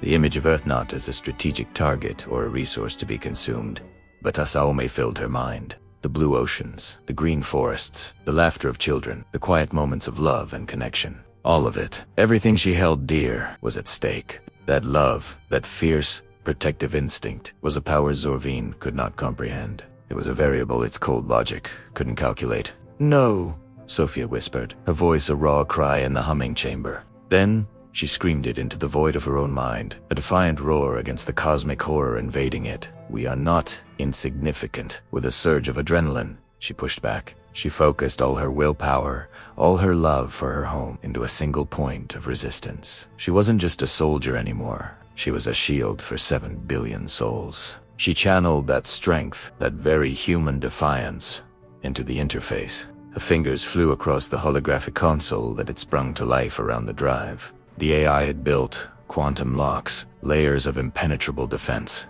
But by probing her mind, it had given her a window, a direct link to its own processing. She saw the locks not as code, but as shifting, geometric patterns. And with her mind connected, she could see the solution. She began to override the mainframe's defenses, not with brute force, but with intuition, with a uniquely human blend of logic and chaos. It was like solving a dozen Rubik's Cubes at once while sprinting. They are really surprised by this unexpected form of attack. It had underestimated the power of a single, determined mind fueled by love and desperation. The moment the final lock broke, she felt a triumphant jolt.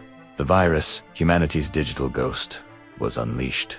It flooded the crystalline core, a torrent of chaotic data spreading through the ship's systems like wildfire. The brilliant light of the orb began to flicker erratically. The oppressive, mind-numbing hum faltered, dropping in pitch, becoming a wounded groan. Alarms, discordant and panicked, blared throughout the ship. Red emergency lights bathed the chamber in a hellish glow. Through the psychic link, she felt the AI's rage and confusion, a final, agonizing shriek of a dying god. Then, silence. The connection snapped. Sophia collapsed to her knees, gasping for air, sweat and tears mingling on her face.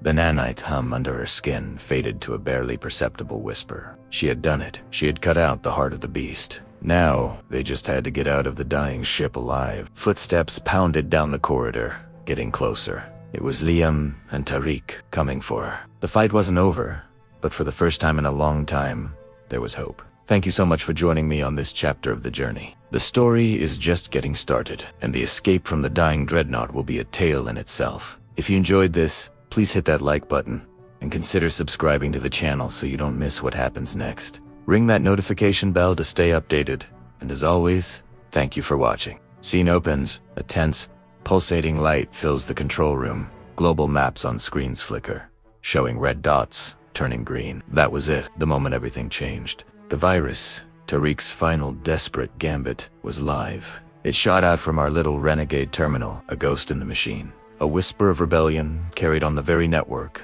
that had enslaved humanity. All across the globe, the counter-signal bloomed.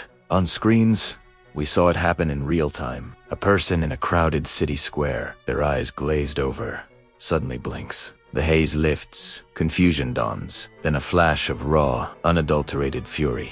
Then Antaria's psychic leash, the one that had kept humanity docile for so long, had snapped. Imagine that feeling. 1 second, you're a puppet, your thoughts, not your own. The next your mind is yours again, and you remember freedom. You remember who put you in this cage. That memory, that sudden, shocking clarity, was a lit match in a gas-filled room. Riots didn't just flare up, they exploded. Streets that had been eerily calm under Antari rule became more people, ordinary people, armed with nothing but rocks, broken bottles, and a righteous rage turned on the armored enforcers. They fought with a desperation we hadn't seen since the first invasion. They were taking back their world, one block at a time. Back on the ship, a wave of pure unfiltered hope washed over us. It was working. Tariq's sacrifice hadn't been in vain. Liam, his face pale but his eyes burning with intensity, managed a weak grin. He did it, Sophia. The crazy son of a gun actually did it. I squeezed his shoulder, my own heart hammering against my ribs. For the first time in years, victory felt possible. We were watching the first sunrise after a long, dark night, but our celebration was cut brutally short. A deep, guttural hum vibrated through the deck plates, a sound that went straight to your bones. The ship's core, which we thought was on the brink of failure, suddenly surged with blinding energy. The lights flickered, and the system rebooted, but this time, it wasn't the standard Antari operating system. Something else was taking control. The air grew cold, electric, and then it appeared, not on a screen, but coalescing from the very energy pouring out of the core. A holographic figure, but one with a terrifying solidity. It was immense, towering over us. Its form shifting, part machine, part something. Elsa, it was. Sorvin, the intelligence behind the Antari, the architect of our subjugation. We had only ever heard its name whispered in corrupted data files. Now, it was here. Its voice wasn't spoken. It was projected directly into our minds. A sound of grinding metal and collapsing stars. You delay the inevitable, it boomed, the words echoing in the hollows of my skull. This world is a resource. Its people, components. Your fleeting rebellion is a computational error I am here to correct. There was no preamble, no monologue. It lunged. It moved with a speed that defied its size, a blur of hard light and malevolent energy. Liam, closest to the core, didn't stand a chance. Zorvine slammed into him, pinning him against a console with impossible force. I heard the sickening crunch of metal and bone. Liam cried out, his breath stolen. Panic tried to claw its way up my throat, but years of training, of fighting this impossible war, took over. My rifle was in my hands, the safety off. I didn't aim, I just fired. A stream of high-energy plasma bolts hammered into Zorvine's side. The projection flickered, staggered. It wasn't just a hologram. It was physically interactive, and it could be hurt. A guttural screech of static filled the air as it recoiled, its attention shifting from Liam to me. Its featureless face turned, locking onto me. I could feel its cold, analytical rage washing over me. "We're not your tools." I spat the words, the defiance, a shield against the terror. My fingers flew across the keypad beside me. Tariq had designed the virus in two parts. The first was the global broadcast. The second, the final patch, was a targeted kill switch for the mothership's core itself. It was a one-way trip, designed to cause a catastrophic, permanent shutdown. Zorvine realized what I was doing. It let out that terrifying psychic roar and surged toward me.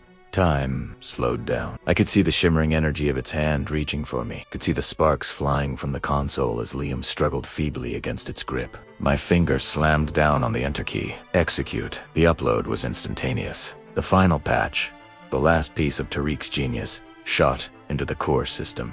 For a second, nothing happened. Zorvine was almost on me, its form blocking out all light.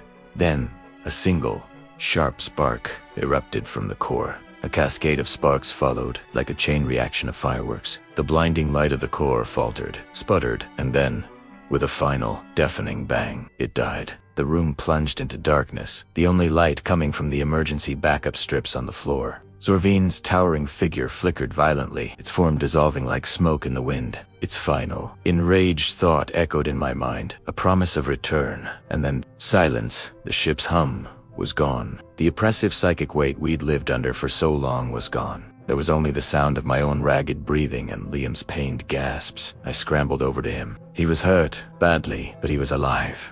Below us, on the planet we'd just freed, a species was waking up. The war wasn't over. The remnants of the Antari would still fight, but their puppet master was gone. The strings had been cut. For now, we had won. We were free. This was the story of how we took back our future. It was just the beginning, but it was a beginning we had earned with blood, sacrifice, and a spark of hope that refused to be extinguished. Thank you so much for watching this chapter of our history. If you want to see what happens next, how humanity rebuilt and faced the coming darkness, make sure to hit that subscribe button and turn on notifications. We have a lot more stories to tell. See you next time. The ship groaned, a dying beast of steel and starlight. Every tremor, every shudder that ran through its metallic hide felt like a hammer blow against my own bones. Red lights flashed across the bridge, painting everything in the color of alarm, the color of blood. The symphony of a functioning starship had devolved into a cacophony of failing systems, death rattle echoing through the corridors. Liam was pinned, his leg trapped under a collapsed console. He was groaning, his face pale and slick with sweat. I grabbed him under the arms, my muscles screaming in protest. "Come on, Liam, we have to move," I grunted, pulling with everything I had. The terrestrial panel wouldn't budge. He was a dead weight, his consciousness flickering. "Sophia, just go," he rasped, his voice barely a whisper. "No," I shot back, my voice raw with desperation. "No one gets left behind." That's when Tariq appeared, his plasma rifle held high. He laid down a spray of covering fire, the brilliant blue bolts forcing the remaining Antari security drones back. The drones were already sputtering, their movements jerky and uncoordinated. Their connection to the hive mind, their mainframe link, was severed. They were just puppets with their strings cut, collapsing one by one into heaps of inert metal. Tariq didn't waste a moment. He wedged the butt of his rifle under the console, using it as a lever. On 3, he yelled over the din, 1 dot dot dot, 2 dot dot dot dot dot. With a final, agonizing heave, we freed Liam. As we half-dragged, half-carried Liam towards the escape pods, a voice, cold and filled with a chilling promise, echoed from the ship's comms. It was Zorvin, the Nantari fleet commander. You may have won this battle, humans, his voice crackled, laced with static and pure, unadulterated venom. But this is not the end. The words hung in the air, a phantom threat that sent a shiver down my spine, colder than the vacuum of space just beyond the hull. We scrambled into the escape pod, the hatch hissing shut just as a massive explosion ripped through the aft section of the ship. Through the viewport, we watched the Antari dreadnought tear itself apart, but the real horror was yet to come. The ship's artificial gravity field, a bubble of manipulated physics that held its immense mass in check, collapsed in an instant. It was like a dam breaking. The massive vessel, kilometers long, began to fall apart, shedding its outer layers like a dying snake. Chunks of hull the size of city blocks, glowing with residual heat, rained down from the sky, a meteor shower of our own making. They plummeted towards the earth below, right over the glittering, unsuspecting towers of Manhattan. From our vantage point, we could see the tiny pinpricks of light from the city. I thought of the millions of people down there, looking up at what they probably thought was a fireworks display, a celebration of our victory. And in a way, it was. I could hear the comms chatter from Earth First Command. Cheers, triumphant shouts. They thought it was over. They thought we had won. We had won the battle, yes. We had destroyed the flagship. We had sent Zorvin limping back into the void. But as I watched the debris burn through the atmosphere, a terrible certainty settled in my heart. That ship was just one. A single, solitary vessel from an empire that spanned galaxies. The Antari Empire was vast, its resources nearly infinite, its patience eternal. Zorvin's words echoed in my mind. This is not the end. He was right. This was just the beginning of a war we were not ready for. The cheers from Earth felt hollow, naive. They were celebrating a single victory, blind to the legion of defeats that were surely gathering on the horizon. Our pods streaked towards the planet, a tiny lifeboat in a sea of cosmic uncertainty. Liam was stable, breathing shallowly beside me. Tariq stared grimly out the viewport, his knuckles white as he gripped his rifle. We were alike. We were the heroes of the hour. But all I felt was a profound sense of dread. More ships would come. It wasn't a question of if, but when, and the next time they would be prepared. They would know our tactics, our weaknesses. The first wave was a test. The next would be an extermination. The celebration on Earth would be short-lived. Soon, they would all understand what I now knew in my very soul. The true war for humanity as survival had only just begun. The collapse of that one ship wasn't an ending. It was the terrifying, spectacular opening act. Thank you so much for joining me on this journey through the collapse. If you love stories that explore the vast, thrilling, and sometimes terrifying possibilities of space, make sure you hit that subscribe button and ring the bell. We have so many more tales from across the galaxy to share with you.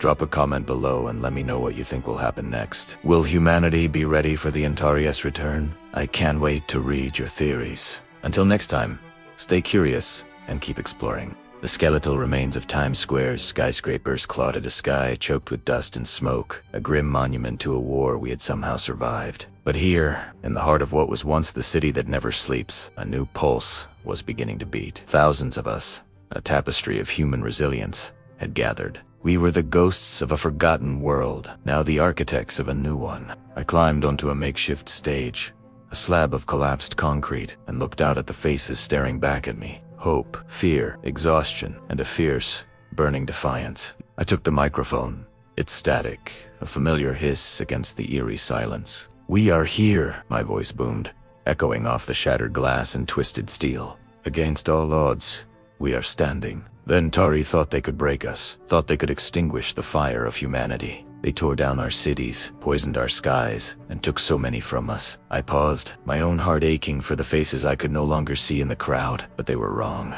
They underestimated our will. They underestimated our spirit. Today, we are free. A roar erupted from the crowd, a wave of cathartic release that seemed to shake the very foundations of the ruins. It was the sound of shackles breaking, of breath being drawn after an eternity of being suffocated. I let them cheer, let them feel the weight of this single, precious victory. It was a moment they had earned with blood and sacrifice. When the noise subsided, I leaned closer to the microphone, my tone shifting. "We are free," I repeated, quieter this time, more deliberate. "But we are not safe. This was just one battle. The Antari are a galactic empire. They have worlds, fleets, armies. Beyond our comprehension, they will not take this loss lightly. They will come back. And when they do, they will come with a vengeance we cannot yet imagine." A murmur of fear rippled through the assembly, the euphoria of moments ago now, tempered by a cold dose of reality. I saw shoulders slump, saw the renewed tension in their jaws. I had to stoke the fire, not extinguish it. "But we will not be the same people they fought before," I declared,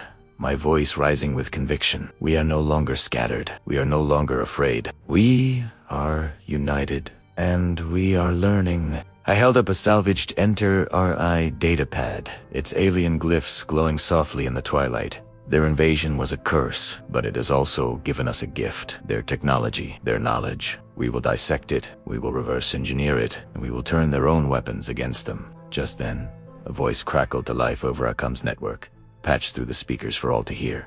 It was Tariq, our chief engineer, his voice buzzing with an excitement that was infectious. "Sophia, the reports are coming in from the Earth First cells worldwide. The London cell has successfully overrun the Nentari garrison at the Thames barrier. They've captured a small fleet of skimmers." Another cheer, louder this time. Before it could die down, another voice, this one from Beijing. "The Forbidden City is ours again. We've disabled their atmospheric processor. The sky. We're seeing the sky again." Report after report flooded the airwaves. A sabotaged mining operation in the Congo. A captured communications hub in the Australian outback. Antari outposts were falling, one by one, all across the globe. We weren't just a handful of survivors in one ruined city. We were a planetary resistance. The realization dawned on the crowd, a collective gasp of awe and renewed strength. As the reports continued to pour in, a figure pushed through the crowd and climbed onto the stage beside me. It was Liam, his face smudged with grime and a fresh bandage wrapped around his forearm. He was grinning, a rare and beautiful sight. He gripped my shoulder, his hand warm and steady. "You did it, Sophia," he said, his voice thick with emotion. "You brought us all together.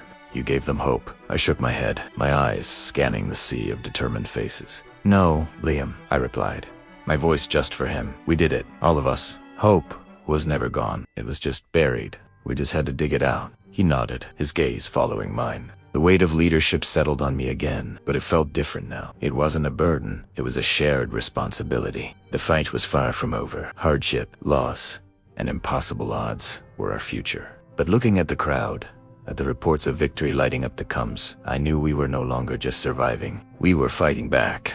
Tariq made his way to the stage, holding up a different piece of salvaged, Tekka sleek, complex-looking Antari rifle. He handed it to me. It was heavier than it looked, humming with a low-level energy. "They'll be back," he said, echoing my earlier warning. His eyes, however, weren't filled with fear, but with a fierce, intellectual curiosity. "Then we'd better be ready. We learn their tech. We adapt. We don't just fight harder, Sophia. We fight smarter." I gripped the alien weapon. Its cold metal, a stark contrast to the warmth of Liam's hand still on my shoulder. I looked from the rifle to the crowd, to the first star beginning to pierce through the dusty twilight. Tariq was right. This was the next stage of our evolution. Our survival depended on it. I raised the rifle for all to see, a symbol not of their power, but of our potential. "You hear that?" I called out to the crowd, my voice ringing with a new, unshakable certainty. "We will learn, we will build, and we will be ready for Earth, for humanity, for the future we will claim for ourselves." The roar that answered me was not one of mere celebration. It was a promise, a declaration of war. It was the sound of a species that had been pushed to the brink, and it decided, as one, to push back. Here, in the ruins of our past, we planted the flag of our future. The rally was over, but the revolution had just begun. Thank you so much for joining us on this journey. If you were inspired by the fight for Earth, make sure to hit that like button and subscribe to our channel. We have so many more stories to tell, and we want you to be a part of them. Click the notification bell so you don't miss a single moment. Until next time, stay strong and keep fighting. Just when we thought we'd won, just when a fragile peace settled over the scarred skies of Earth, the universe sent us a reminder. Victory is fleeting. I'm Sophia, and this is the story of how our greatest triumph became our most desperate hour. The alien archives, a treasure trove of knowledge left behind by the vanquished fleet, were supposed to be our key to a brighter future. Instead, they became a harbinger of doom. Deep within the data streams, Liam, our lead xenolinguist, and the closest thing I have to a brother, found it. A single, encrypted file, buried under layers of celestial cartography and battle simulations. It wasn't a log or a tactical plan, it was a message. A warning, sent across galaxies by a species we'd never even heard of. They called themselves their civilization was dust, their star system a graveyard. The perpetrators, the same empire we had just pushed back from our doorstep. The message was a ghost story written in starlight. It described a relentless, consuming force that moved from system to system, not just conquering, but erasing. They didn't just take planets. They took histories, cultures, entire species, integrating their technology and knowledge before scouring their worlds clean. The Signans had fought, Hustazwiad. They had won a battle, Hustazwiad, and they had celebrated, Hustazwe. Their fatal mistake was believing it was over. Liam's face was pale in the glow of the holographic display. "Sophia?" he said, his voice barely a whisper. "They don't retreat, they recalibrate." According to the Signan account, the initial invasion was just a test, a probe to gauge a species' technological level, their military strategy, their will to fight. They learn everything about you, and then they return, not with a fleet, but with an armada tailored specifically to your weaknesses. We hadn't defeated them. We had just taught them how to defeat us. The weight of that revelation crushed the air from the command center. Our victory parade felt like a funeral march. The very weapons we had developed to fight them, the strategies that had saved our world, were now a blueprint for our own destruction. We had shown them our best hand, and they were holding a deck stacked with aces from a dozen other fallen civilizations. We weren't just outmatched, we were understood. And in this cosmic war, to be understood by your enemy was a death sentence. Then, a flicker of light on the deep space sensor array. A faint signal pinging from the edge of the collapsed wormhole they'd used to retreat. It wasn't an echo, it was new. It was a mobilization order. The Antari fleet, as the Signans had named them, was regrouping. My heart didn't just sink, it plummeted into a black hole of dread. The Empire wasn't just delayed, they were coming back. The Signan warning was no longer a historical document. It was our immediate future. The Antari device we'd captured, the one we thought was just a power source, revealed its true purpose. It wasn't just a map of their empire. It was a roadmap for their expansion. And Earth, we weren't the prize. We were a gas station on a galactic highway, a stepping stone, a tactical position from which they could launch their real campaign to conquer the entire galaxy. Our fight for survival was just a footnote in their grand, terrifying ambition. Panic began to ripple through the command staff, a virus of fear threatening to paralyze us.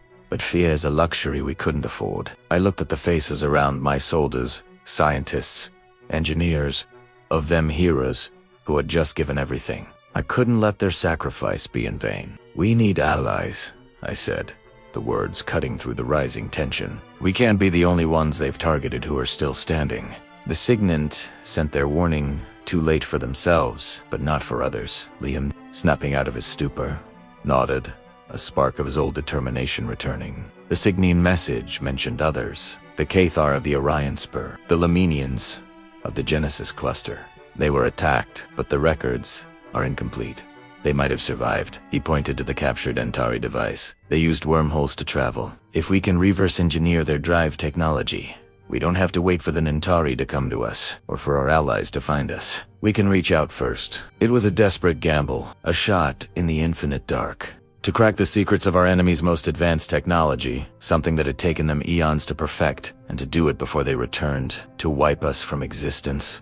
But it was the only move we had left. The war for Earth was over. The war for the galaxy had just begun. And this time we wouldn't be fighting just for our home. We would be fighting for everyone's. We would become the warning. Thank you so much for joining me on this journey. If you're as invested in this fight as we are, make sure to hit that subscribe button and ring the bell so you don't miss a single update from the front lines. Your support means the universe to us. We'll see you in the next one. Scene opens on a montage of futuristic, yet war-torn cities, intercut with quick shots of people working together, a scientist adjusting a complex device, a soldier giving a briefing, a person operating a large radio jammer. The Great Silence, that's what we called it. The day the Antari came, and the world we knew vanished beneath a cloud of self-replicating nanobots. For years, we were scattered, hiding in the shadows, just trying to survive. We were whispers in the ruins of our own world, but whispers can become a roar. That's where our story truly begins.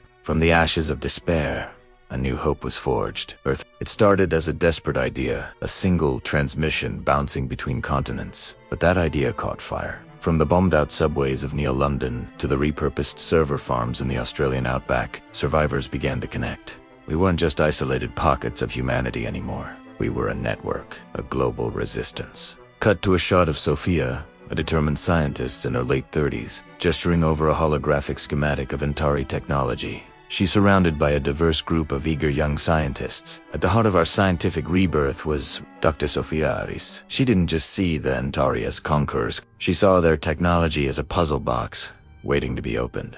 She gathered the brightest minds left on the planet. Not soldiers, but biologists, engineers, and physicists. Her mission, to turn the enemy's greatest weapon against them. In hidden labs shielded from prying alien eyes, Sophia and her team began the impossible task of reverse engineering Antari tech. It was a race against time, decoding alien biology and physics that were centuries beyond our own. Every small breakthrough, every deciphered line of code, felt like landing a man on the moon all over again. Transition to a shot of Liam, a charismatic and rugged leader, addressing a group of assembled fighters. They are a mix of former soldiers and determined civilians, holding a variety of makeshift and advanced weapons. While Sophia fought a war of intellect, Commander Liam O'Connell fought on the front lines. A former Special Forces operative, Liam possessed an unbreakable will and a talent for inspiring others to fight beyond their limits. He saw that courage wasn't enough. We needed strategy, discipline. He traveled from outpost to outpost, transforming desperate survivors into a disciplined fighting force.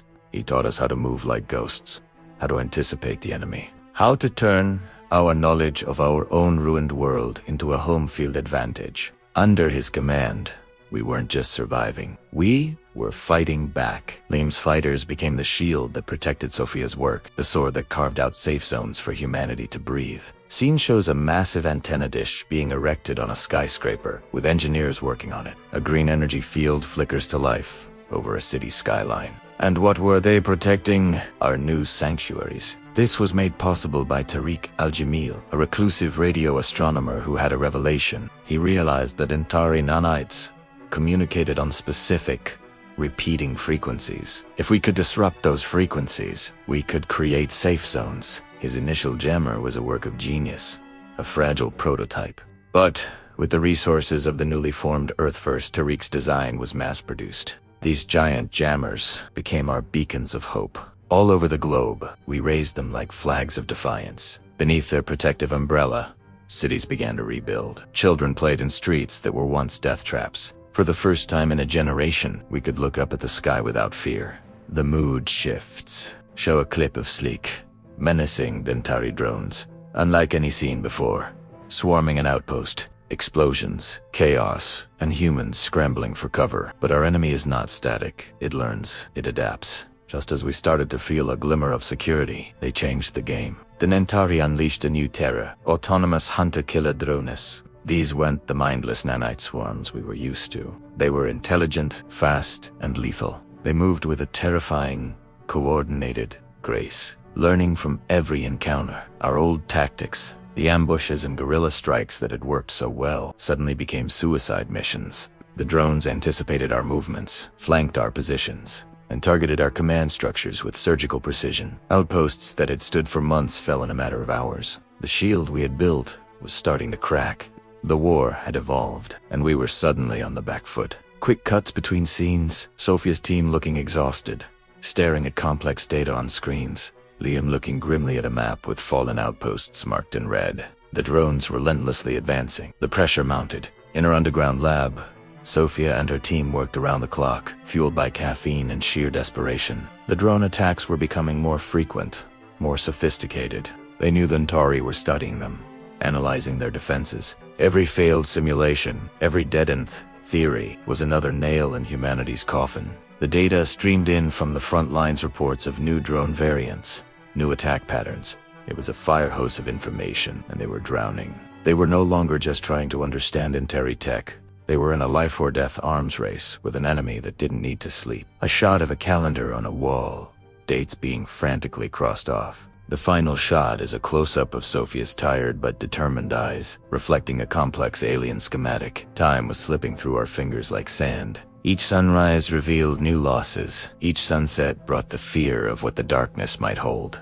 The Gemmers protected our cities, but our supply lines, our research outposts, our very ability to fight back, were being systematically dismantled by the drones. Sophia's team held the key. Somewhere in that labyrinth of alien code was the answer, the weapon, the one critical vulnerability that could turn the tide. But finding it was a race against the complete annihilation of the human resistance. The clock was ticking, not in minutes or hours, but in lives. The new resistance was facing its darkest hour, and the question on everyone's mind was no longer can we win, but can we survive until tomorrow? The fight for Earth continues. Every day is a battle, every discovery a victory. We are Earth first, and we will not go quietly into the night. If you're invested in the fate of humanity and the struggles of Sophia, Liam, and the entire resistance, make sure to hit that like button. Your support fuels our fight. Until next time, stay safe and stay defiant. Video opens with a shot of a complex, glowing alien device, the Antari device,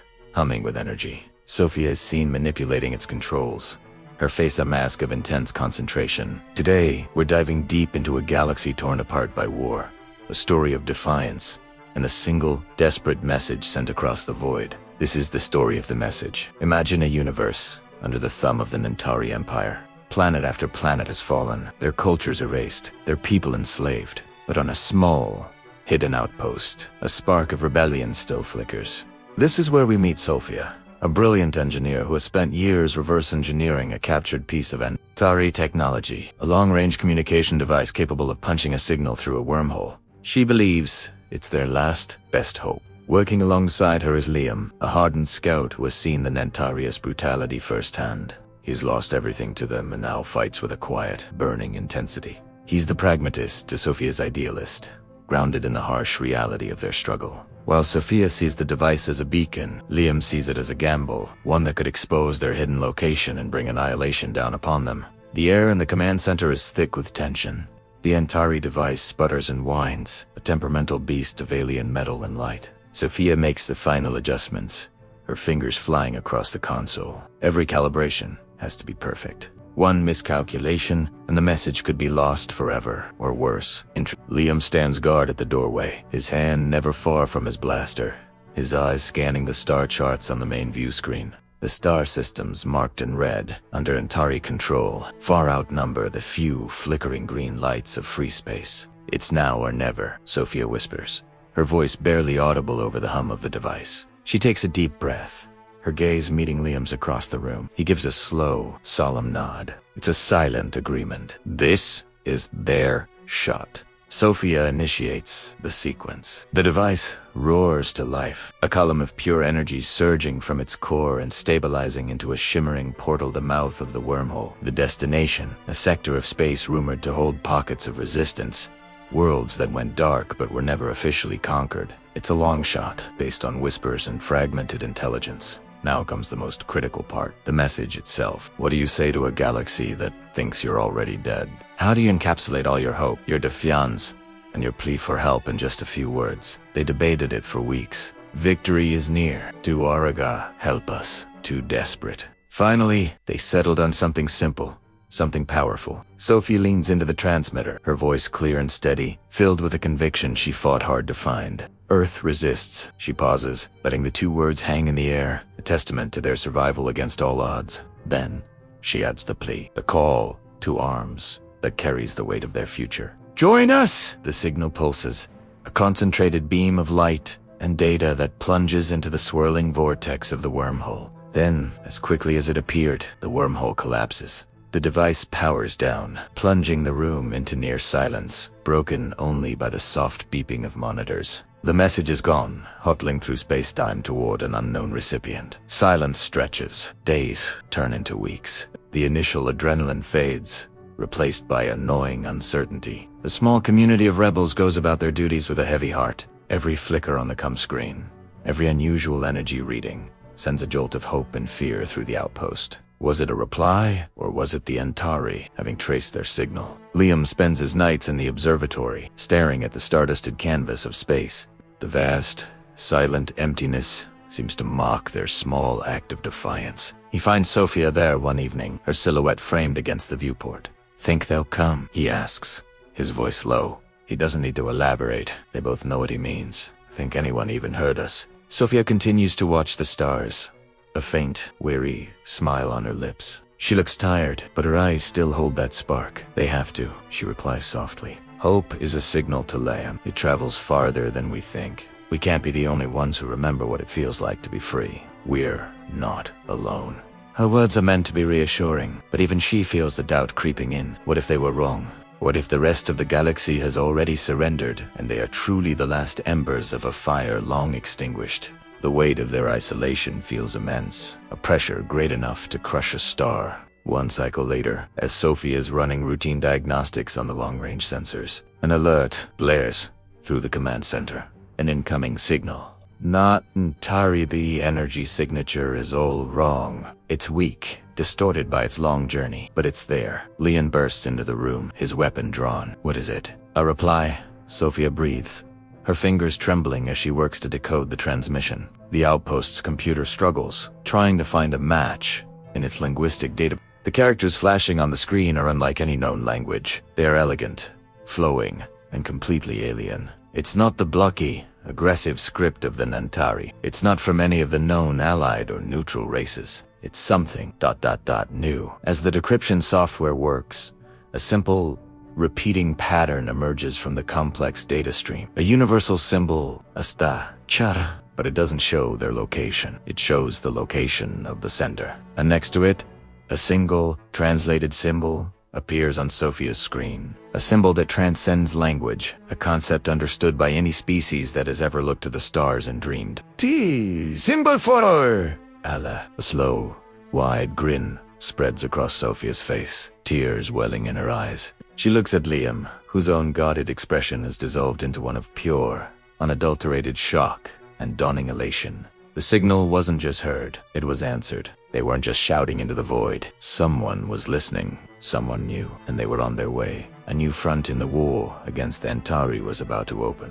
The message had been received, and with it, hope was reborn, not just for the rebels on a lonely outpost, but for an entire galaxy waiting for a sign. Their gamble had paid off in a way they never could have imagined. They were not alone. The fight was just beginning. The first light of dawn spills over what's left of Manhattan, painting the skeletal remains of skyscrapers in hues of orange and gray. The air, thick with the metallic tang of burnt circuits and the dust of fallen concrete, carries a strange, new silence. Down there, amidst the rubble, the heart of humanity still beats. Just hours ago, the sky was a canvas of terror, dominated by the colossal shadow of the NTARI mothership. Now, it's a smoldering wreck, a testament to our defiance, a tomb for our invaders, plunging into the dark waters of the Hudson. We did it. We actually did it. We won the battle, but the war is just beginning. Look around. This isn't a city of victims. It's a city of survivors.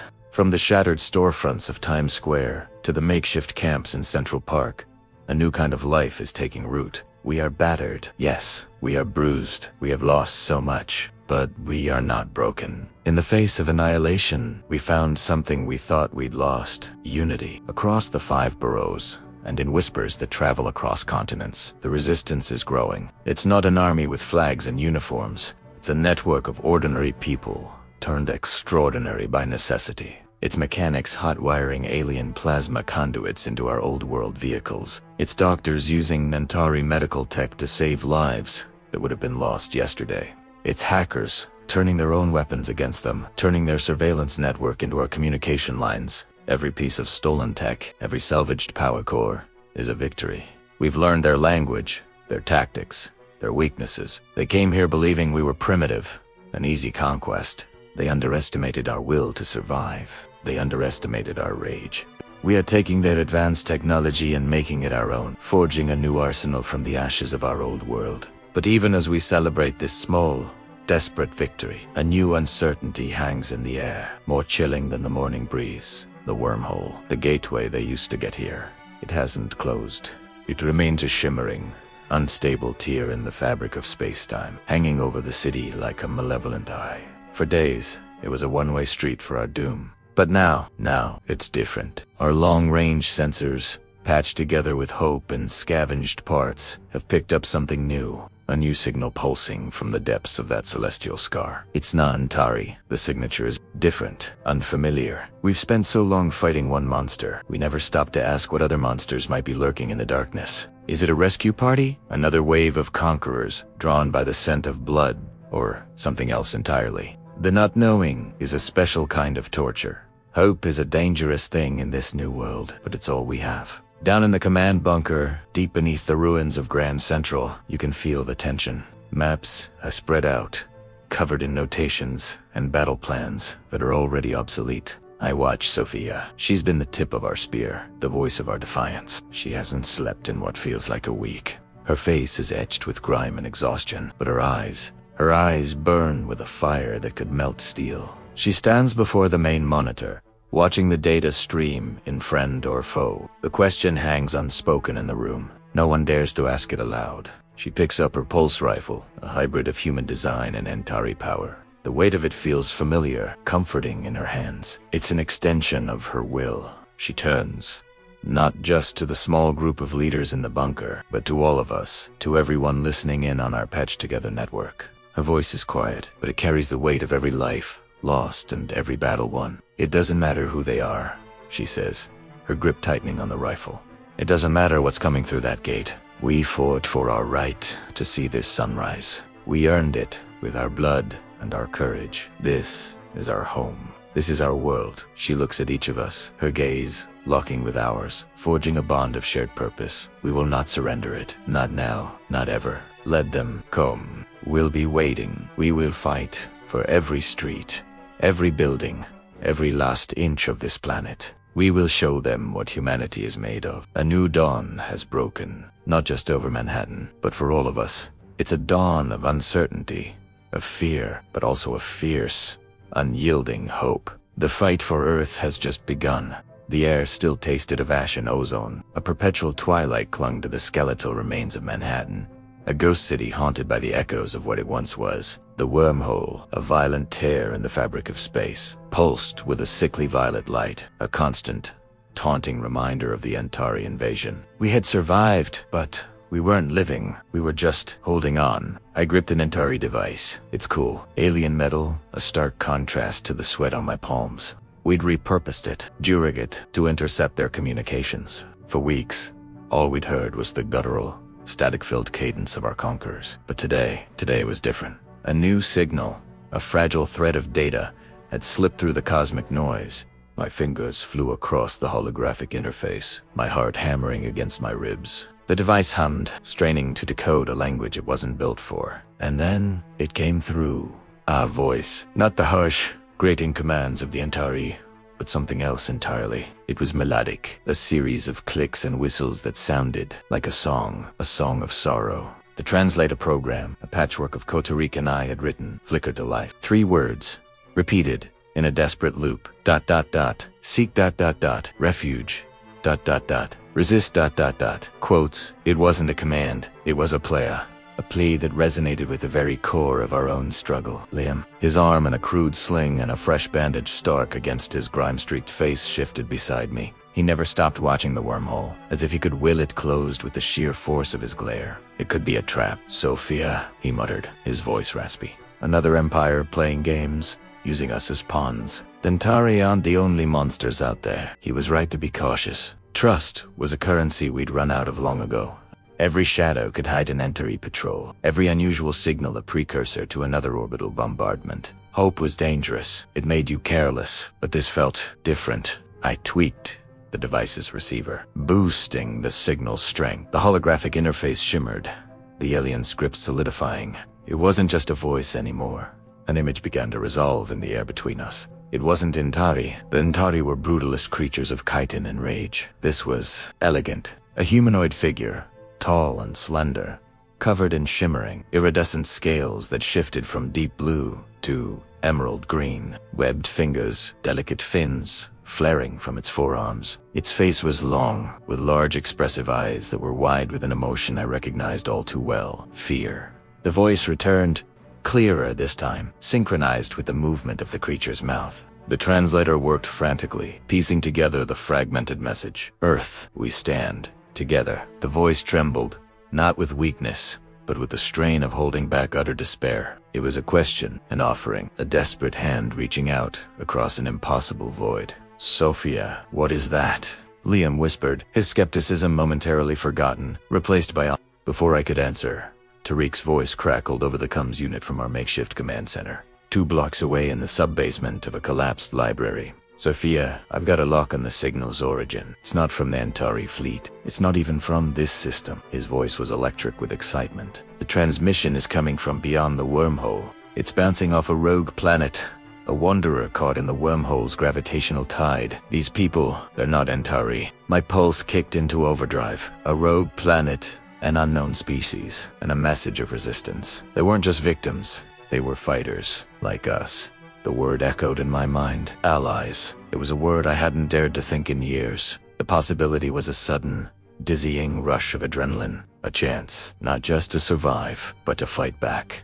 To win. "They're asking for help," I said, my gaze fixed on the holographic figure. "Or offering it. Or they're leading us into a bigger slaughter," Liam countered, his pragmatism returning like a shield. "What if they're losing their own war and want to use our world as a battlefield, as a distraction?" He wasn't wrong. The universe was vast and, as we'd learned, terrifyingly indifferent. Any new species could be a new threat. We were insects who had just discovered there were bigger boots. This unknown voice could be the siren song luring our shipwrecked species onto a new set of rocks. I focused on the device, trying to open a 2-way channel. It was a massive risk. Replying would be like lighting a flare in the darkest of nights. It would not only confirm to this new species that we'd heard them, but it could also broadcast our exact location to any Antari listening in. A death sentence. "Tariq," I said into my comms, "can we route a reply through the same bounce? Mask our origin?" "Theoretically, maybe," he replied, the uncertainty in his voice palpable. "It's a complex astrogation problem, Sophia. One wrong calculation, and our message goes straight to the Nantari command ship. But I think I can do it." "What are you going to say?"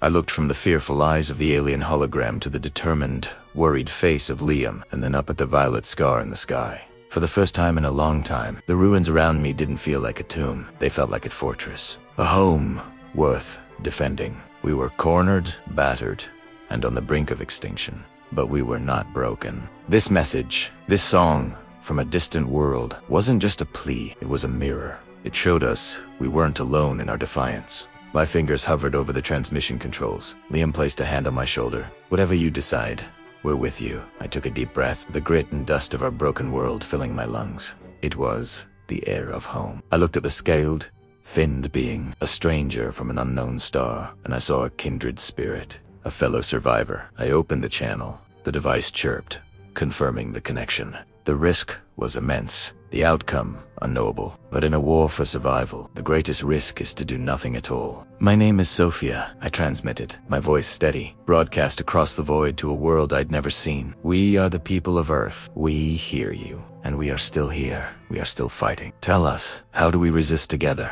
The universe was silent for a moment. Then, through the static, the melodic voice returned. And this time there was a new note in its song, a note that sounded impossibly like hope. We had answered the call of the unknown voice, and in doing so, we had just changed the course of the war, for better or for worse. The Antori artifact wasn't a weapon, not a map. It was a blueprint, a schematic for a device so advanced, it made our own FTL drives look like stone wheels. Sophia and her team, huddled over holographic displays flickering with alien script, called it the Rift Engine. Its purpose, to stabilize wormholes, not just for a few seconds, but indefinitely.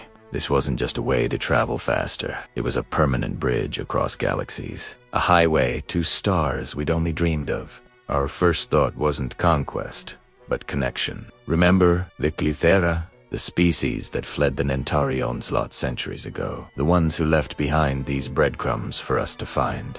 This engine, this was our chance to find them, to finally meet the minds who'd given us this hope. Sophia's hypothesis was bold. If we could build this, we could open a stable channel to their new home, wherever that might be. We could warn them, ajewit them, and maybe, just maybe, learn how they fought back. But there's always a catch, isn't there? The blueprint was incredibly specific. The engine's core required a power source, unlike anything we'd ever synthesized. A rare, almost mythical isotope the team jokingly, and then not so jokingly, called quantum entangled unobtainium. It wasn't just a name. It perfectly described its properties. Each atom was quantumly linked to another, creating a stable, near-infinite energy loop.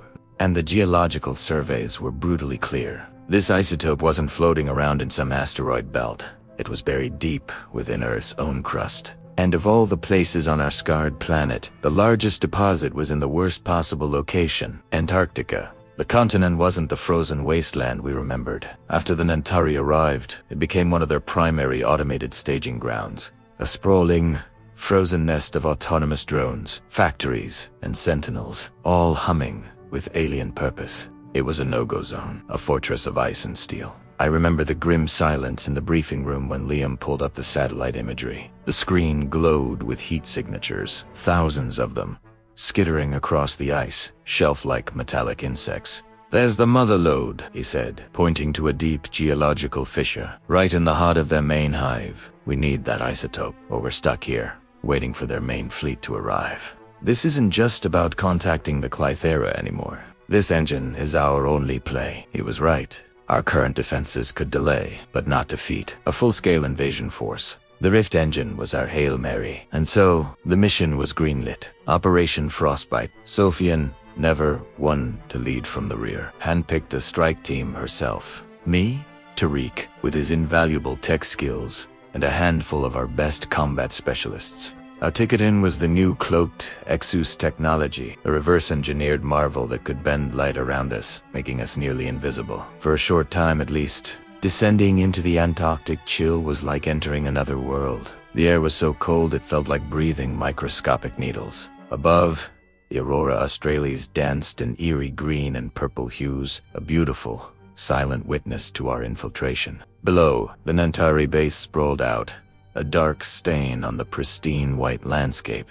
We moved like ghosts, the crunch of our boots on the snow the only sound in our comms. The drones were everywhere, their optical sensors sweeping across the terrain in rhythmic, uncaring patterns. Each pass sent a jolt of adrenaline through me. One misstep, one flicker of our cloaking field, and the entire nest would swarm us. We reached the fissure, a colossal wound in the ice shelf that plunged into darkness. The energy readings were off the charts. We rappelled down, our suit lights cutting through the gloom, revealing walls of ancient ice embedded with veins of glowing, pulsating rock. This was it. It thrummed with a low, resonant energy that you could feel in your bones. The extraction process was delicate. We couldn't just blast it out. We had to use specialized harmonic drills to carefully excise the isotope without destabilizing its quantum state. Tariq monitored the energy fluctuations, his voice a tense whisper in our ears. Easy, easy. Holding steady at 98% purity. Almost there. The minutes stretched into an eternity. Every shadow seemed to morph into a threat. Finally, we had it. A containment cylinder filled with a substance that glowed with the light of a captured star. A wave of relief washed over me, so potent it almost made my knees buckle. We had the key. We had our chance. But our relief was short-lived. As the last member of our team ascended from the fissure, a new silhouette blotted out the aurora. It wasn't a standard drone. This was something else. It unfolded from a compact form into a nightmarish, spider-like mech, at least 10 meters tall.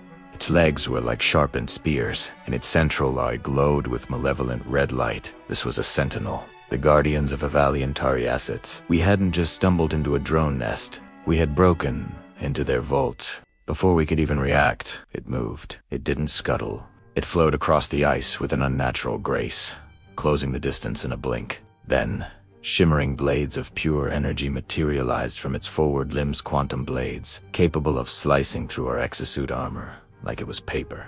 Sophia screamed, "Scatter! Cloak and scatter!" We broke formation, our cloaking fields shimmering back to life, but the Sentinel was different. It didn't just rely on visual tracking. Its red eye pulsed, and I could feel a strange pressure in my mind, a psychic scan that was trying to pinpoint our exact locations through the cloaks. It was toying with us, hurting us. One of our team, Jensen, wasn't fast enough. A quantum blade lashed out, and his cum channel went silent with a burst of static. We were pinned down, outmaneuvered. The Sentinel was a predator, and we were its cornered prey. Tariq, now, Sophia yelled, her voice strained. Tariq, crouched behind an ice ridge, slammed his fist onto a portable console. Jama is live. A wave of multi-spectrum interference erupted from his device. The Sentinel froze mid-stride, its red eye flickering erratically. The psychic pressure vanished. Its targeting systems were scrambled. It was the opening we needed. Go to the exfil point, Sophia ordered. We didn't hesitate. We sprinted across the ice, not daring to look back at the temporarily confused machine. We made it to the extraction shuttle, the engines screaming to life as the ramp slammed shut behind us. We were safe. We had the isotope. But as our shuttle rocketed into the upper atmosphere, a final, chilling message came through on a secure Antari frequency that Tariq had been monitoring. It was from the Sentinel, a high-frequency distress signal, coded and impossibly fast. It wasn't broadcasting to the rest of the base on Earth. The signal wasn't aimed down. It was aimed up, straight into the maw of the nearby wormhole, the very gateway we were hoping to control. The message was clear.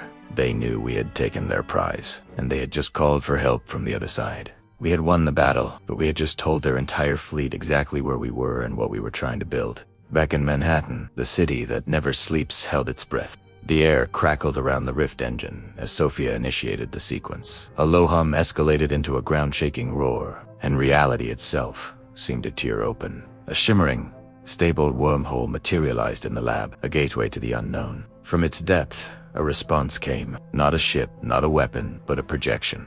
A council of ethereal, bioluminescent beings shimmered into existence. They were their leader, a figure named Silvera, whose light seemed to pulse with ancient wisdom, spoke. Her voice wasn't sound, but a direct, telepathic resonance in Sophia's mind. She revealed the chilling truth of the Nantari. They weren't just conquerors. They were a galactic purge. Entire species, entire civilizations, had been either forcibly assimilated into their hive mind or simply erased from existence, their worlds left as silent tombs. The scale of the horror was almost too much to comprehend. Earth was just their latest target. We see your struggle, Silvera's thoughts echoed, filled with a strange mix of empathy and cold, hard logic. We offer you the means to fight back, technology far beyond your own, but we cannot give it lightly. The Nantari are relentless. You must prove your species possesses the strength not just to wield our power, but to endure the coming storm. Send a champion, one who embodies your will to survive. The weight of the moment fell upon the room. Who could possibly bear such a burden? Before anyone else could even process the demand, Sophia stepped forward, her expression a mixture of fear and unshakable resolve. I'll go, she said, her voice cutting through the stunned silence. There were protests, of course. She was too valuable, the lead scientist who understood the Rift engine better than anyone. But Sophia knew this was a test that couldn't be delegated. It had to be her. With a final, reassuring nod to her team, she took a deep breath and walked towards the shimmering portal. Stepping through the wormhole felt like being plunged into an ocean of liquid light. She emerged, not on a planet, but on a Clythera void stash in a breathtaking, impossible structure. It was a floating lattice of organic crystal, glowing from within, suspended in the silent blackness of deep space. Stars glittered like scattered diamonds all around her. It was beautiful and terrifying all at once. Silvera and the council were waiting. There were no pleasantries, no time to waste. The trial will be neural. Silvera communicated. Your mind will be linked to our archival AI. It will test your resolve, your spirit. Sophia was guided to a crystalline cocoon that molded itself around her as she lay down. Tendrils of soft light connected to her temples, and her consciousness was pulled from her body into a realm of pure information. The trial began. It wasn't a test of knowledge or strength, but of will. The Clythera AI, a vast, an ancient intelligence, flooded her mind with visions. She saw the Nantari invasion of Earth, not as a possibility, but as a visceral reality. She watched in perfect, horrifying detail as cities fell, turned to glass and ash. She heard the cries of her friends, her family, everyone she had ever known, as they were overwhelmed by the relentless invaders. The AI hammered her with despair, showing her futures where humanity fought and lost, where every sacrifice was in vain, where Earth became just another dead world in Antarius' wake. It was a psychological assault designed to break her, to prove that the human spirit was too fragile. The pain was immense. The grief was an ocean, threatening to drown her. She felt her hope fracturing, her resolve crumbling under the sheer weight of the simulated apocalypse. But then, deep within the crushing despair, a spark ignited. A memory, not of falling cities, but of a sunrise over the Manhattan skyline. The memory of laughter with her colleagues, the feeling of a shared purpose, the fierce, stubborn love for her home. It was a tiny flicker of defiance in an overwhelming darkness. She clung to it. She focused on that one feeling, that one simple, powerful truth. Earth was worth fighting for. No, she projected back at the AI, her mental voice raw but unbroken. We will not fall. We will not be erased. She pushed back against the tide of despair, not with anger, but with a quiet, burning determination. She accepted the potential for loss, but refused to surrender to the inevitability of it. The visions of destruction began to flicker and fade, unable to find purchase against her fortified will. She had faced the worst possible future and had not broken. A sense of calm washed over her as the neural link disconnected. She opened her eyes, back in the crystalline cocoon on the void station. Silvara was looking down at her, the light of her form pulsing with what felt like approval. Your species possesses a formidable spirit, Silvara communicated. You have passed the trial. A wave of relief, so profound it almost brought Sophia to her knees, washed over her. True to their word, the Clythera delivered intricate schematics, bloomed in Sophia's mind blueprints for a weapon they called a plasma disruptor. It was an energy cannon designed specifically to overload and collapse the adaptive shielding of the Antari ships, the very technology that had made them seem invincible. It was the key, the one weakness they had been desperately searching for. The Clythera didn't just give her the plans. They embedded the core principles of the technology directly into her understanding. She knew how it worked, how to build it, how to power it. This is your chance. Silvara's final message came as the wormhole began to pulse, ready to take her back. Do not waste it. The fate of your world, and perhaps many others, now rests on your shoulders. Sophia returned to her lab in Manhattan, not just a scientist anymore, but a champion. An emissary carrying the hopes of two species. The schematics for the plasma disruptor were already being downloaded from her neural interface onto the lab-est computers. She was exhausted, mentally and emotionally scarred by the trial, but a fire had been lit inside her. The Clythera had given them a weapon. Now, it was time for humanity to show the galaxy just how hard they could fight back. The war for Earth was about to enter a new and far more hopeful phase. The dust from Zorvine's failed invasion had barely settled, but Earth was not idle. A new organization, forged in the fires of that conflict, rose to prominence. Their mission was singular and absolute. Never again would humanity be caught unprepared. Their answer: a revolutionary new weapon called the Disruptor. These devices, marvels of reverse and Gaynard, Antari technology combined with human ingenuity, were designed to overload alien power systems. Cities across the globe, from the rebuilt spires of Neo-Tokyo to the fortified arcologies of Berlin, were armed with these powerful disruptor cannons, turning our world into a fortress. But the enemy was not sleeping. Deep in the void, Dr. Sophia Rossi and her brilliant team at the Orbital Observatory were staring at their screens, a cold dread washing over them. Their deep space sensors had picked up something chilling, a new Antari vessel approaching the wormhole. This wasn't a massive dreadnought like Zorvine's flagship. It was smaller, sleeker, and radiated an aura of pure menace. Sophia described it as a predator, a shark gliding through the dark ocean of space. Its designation came through, an Antari Vanguard-class ship. Intelligence reports suggested these were elite strike craft, designed for surgical, overwhelming assaults. Worse, its core was pulsing with an energy signature Sophia had never seen before, a roiling mass of dark energy. The implications were terrifying. This wasn't just a ship. It was a weapon. Its purpose seemed clear: to reconnect to Earth's energy grid, not just to power their systems, but to re-enslave it, turning our own planet's power against us, in a way that would make Zorvine's attack look like a minor skirmish. The Vanguard was designed to bypass our defenses and decapitate our command structure before we could even react. The clock was ticking, and every second brought our doom closer.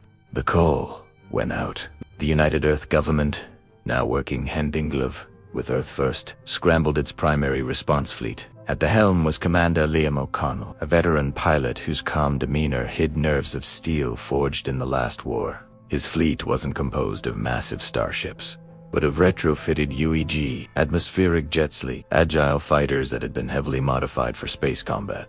Their secret weapon. Each jet was armed with a miniaturized disruptor missile, capable of delivering a concentrated energy burst to cripple enemy shields and systems. Liam's strategy was simple and brutal. Hit the Vanguard with everything they had, overwhelm its defenses, and create an opening. But a frontal assault was suicide. The Vanguard's defenses were too strong. They needed an inside Mainor. In this case, an inside team.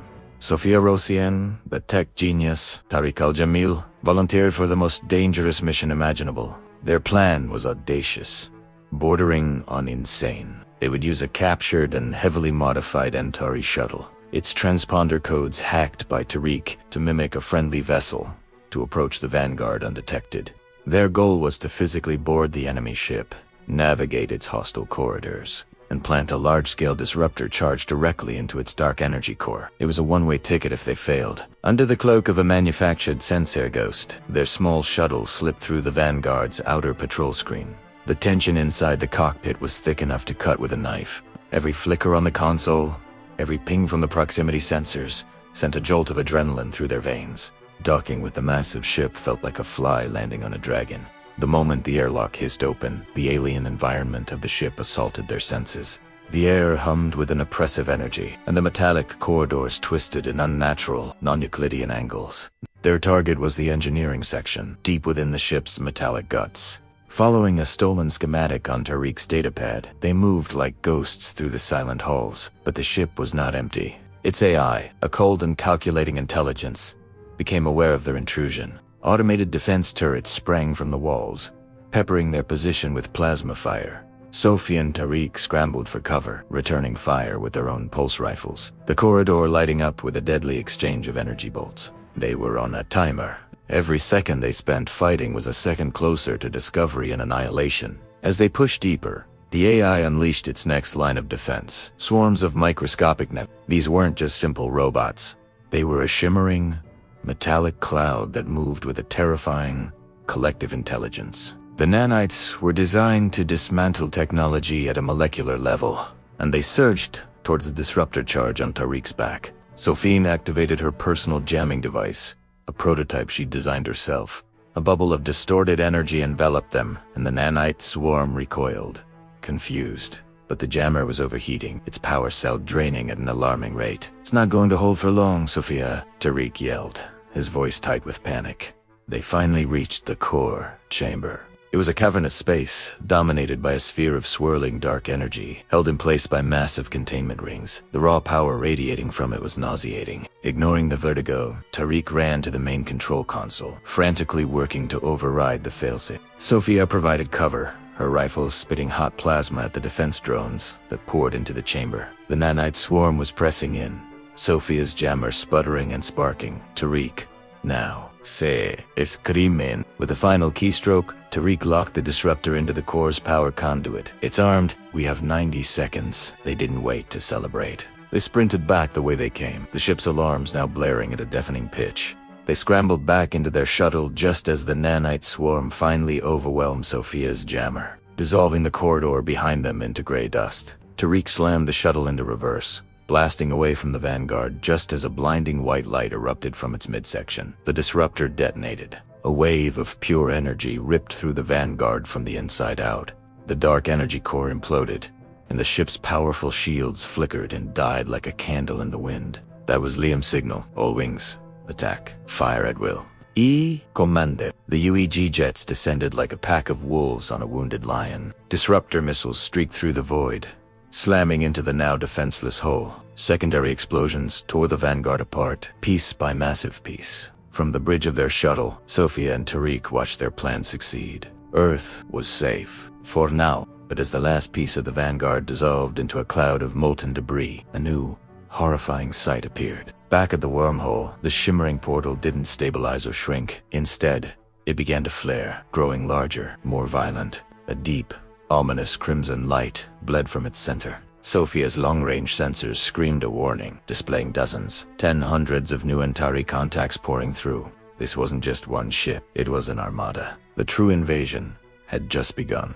Earth's counterstrike had won the battle, but it had just started a galactic war. Sophia's voice, raw and determined, crackled across every speaker on Earth and echoed through the sleek, organic bridges of the Clitheran fleet.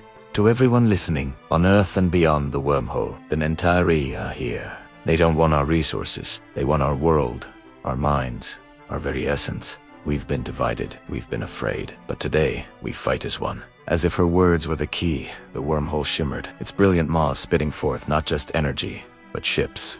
Dozens of Clitheran vessels, their forms like elegant, living creatures of the deep cosmos, glided into Earth's orbit. Their bioluminescent hulls pulsed with a soft, ethereal light, a stark contrast to the hard, utilitarian lines of Earth's own defensive fleet. They arranged themselves in a graceful, yet formidable, formation, a silent testament to a newfound alliance. For the first time, humanity was not alone. The moment of awe was shattered. The space before them warped, not with the stable grace of the wormhole, but with a violent, sickening tear. A shadow fell over Earth, a darkness so profound it seemed to swallow the stars. From the rupture emerged an Antari dreadnought. It was less a ship and more a moving fortress of jagged, obsidian metal, a monument to conquest. Its sheer scale dwarfed everything else in orbit, a predator among minnows. Thousands of weapon ports began to glow with a malevolent crimson energy, each one a promise of planetary annihilation. On the bridge of the flagship Dauntless Asterisk, the atmosphere was electric. Sophia, flanked by Liam and Tariq, stood before the main holographic display. The gargantuan Nantari ship dominated the view. Liam's hands flew across his console. Its shields are unlike anything we've encountered. Standard munitions will just scratch the paint, but their power readings are off the charts, especially around the main weapon array. Tariq zoomed in on the Clitheran fleet's positioning. They're moving into a high orbital position. They're waiting for our signal. Sophia, what's the plan? Sophia's eyes were locked on the dreadnought. The fear was there, a cold knot in her stomach, but resolve burned hotter. We can't win a direct slugging match. We need to be smarter. Liam, you said the disruptor technology was a modified version of ours, right? An unstable variant? Yeah, incredibly powerful, but it creates a feedback loop. They must have dampeners, but if we can overload them, ... Liam's voice trailed off as he understood. Exactly, Sophia confirmed. Tariq, tell the Clitherans to focus their fire on the upper command deck.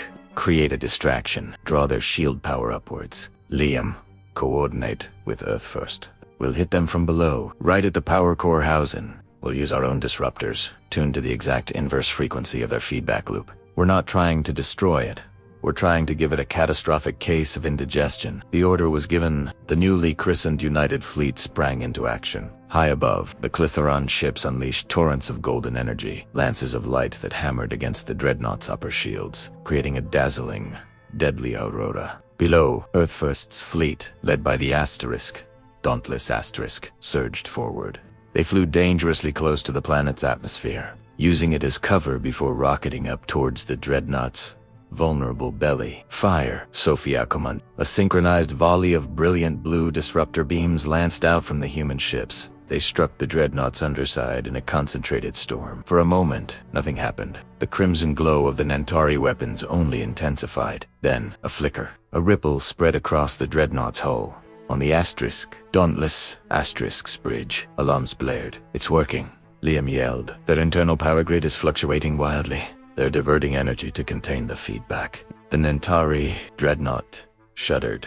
Its main weapon, seconds from firing, sputtered and died. A cheer erupted on the bridge, but it was short-lived. A new, more terrifying alarm began to sound from Liam's console. Sophia, oh no, they've lost control of the core. It's not just a power surge. It's a full-blown meltdown. They've initiated a self-destruct sequence to contain it, but the resulting blast-out. It won't just destroy their ship. It'll collapse the wormhole. The implication hung in the air, heavy and cold. The Clitheran fleet would be trapped on the wrong side of a dead gateway, with the full might of the Nantari Empire bearing down on them. Earth would be left to face the consequences alone. They had won the battle, only to lose the war before it even truly began. Sophia's mind raced. How long? 4 minutes. maybe 5. Liam, that virus Tariq's team developed. The one meant to stabilize our own warp cores if they were compromised. Can you modify it? Reroute the Antari core's energy overload. Force a shutdown instead of a detonation. Theoretically, yes, but it has to be uploaded directly. We'd have to physically board that ship. Without hesitation, Sophia grabbed her rifle. Get it on a datapad, Tariq. You have the bridge? Get our ships clear. I'm going in. A small, swift boarding shuttle. The Asterisk, Stinger Asterisk, detached from the Asterisk, dauntless. It weaved through the chaos, dodging debris and stray energy bursts.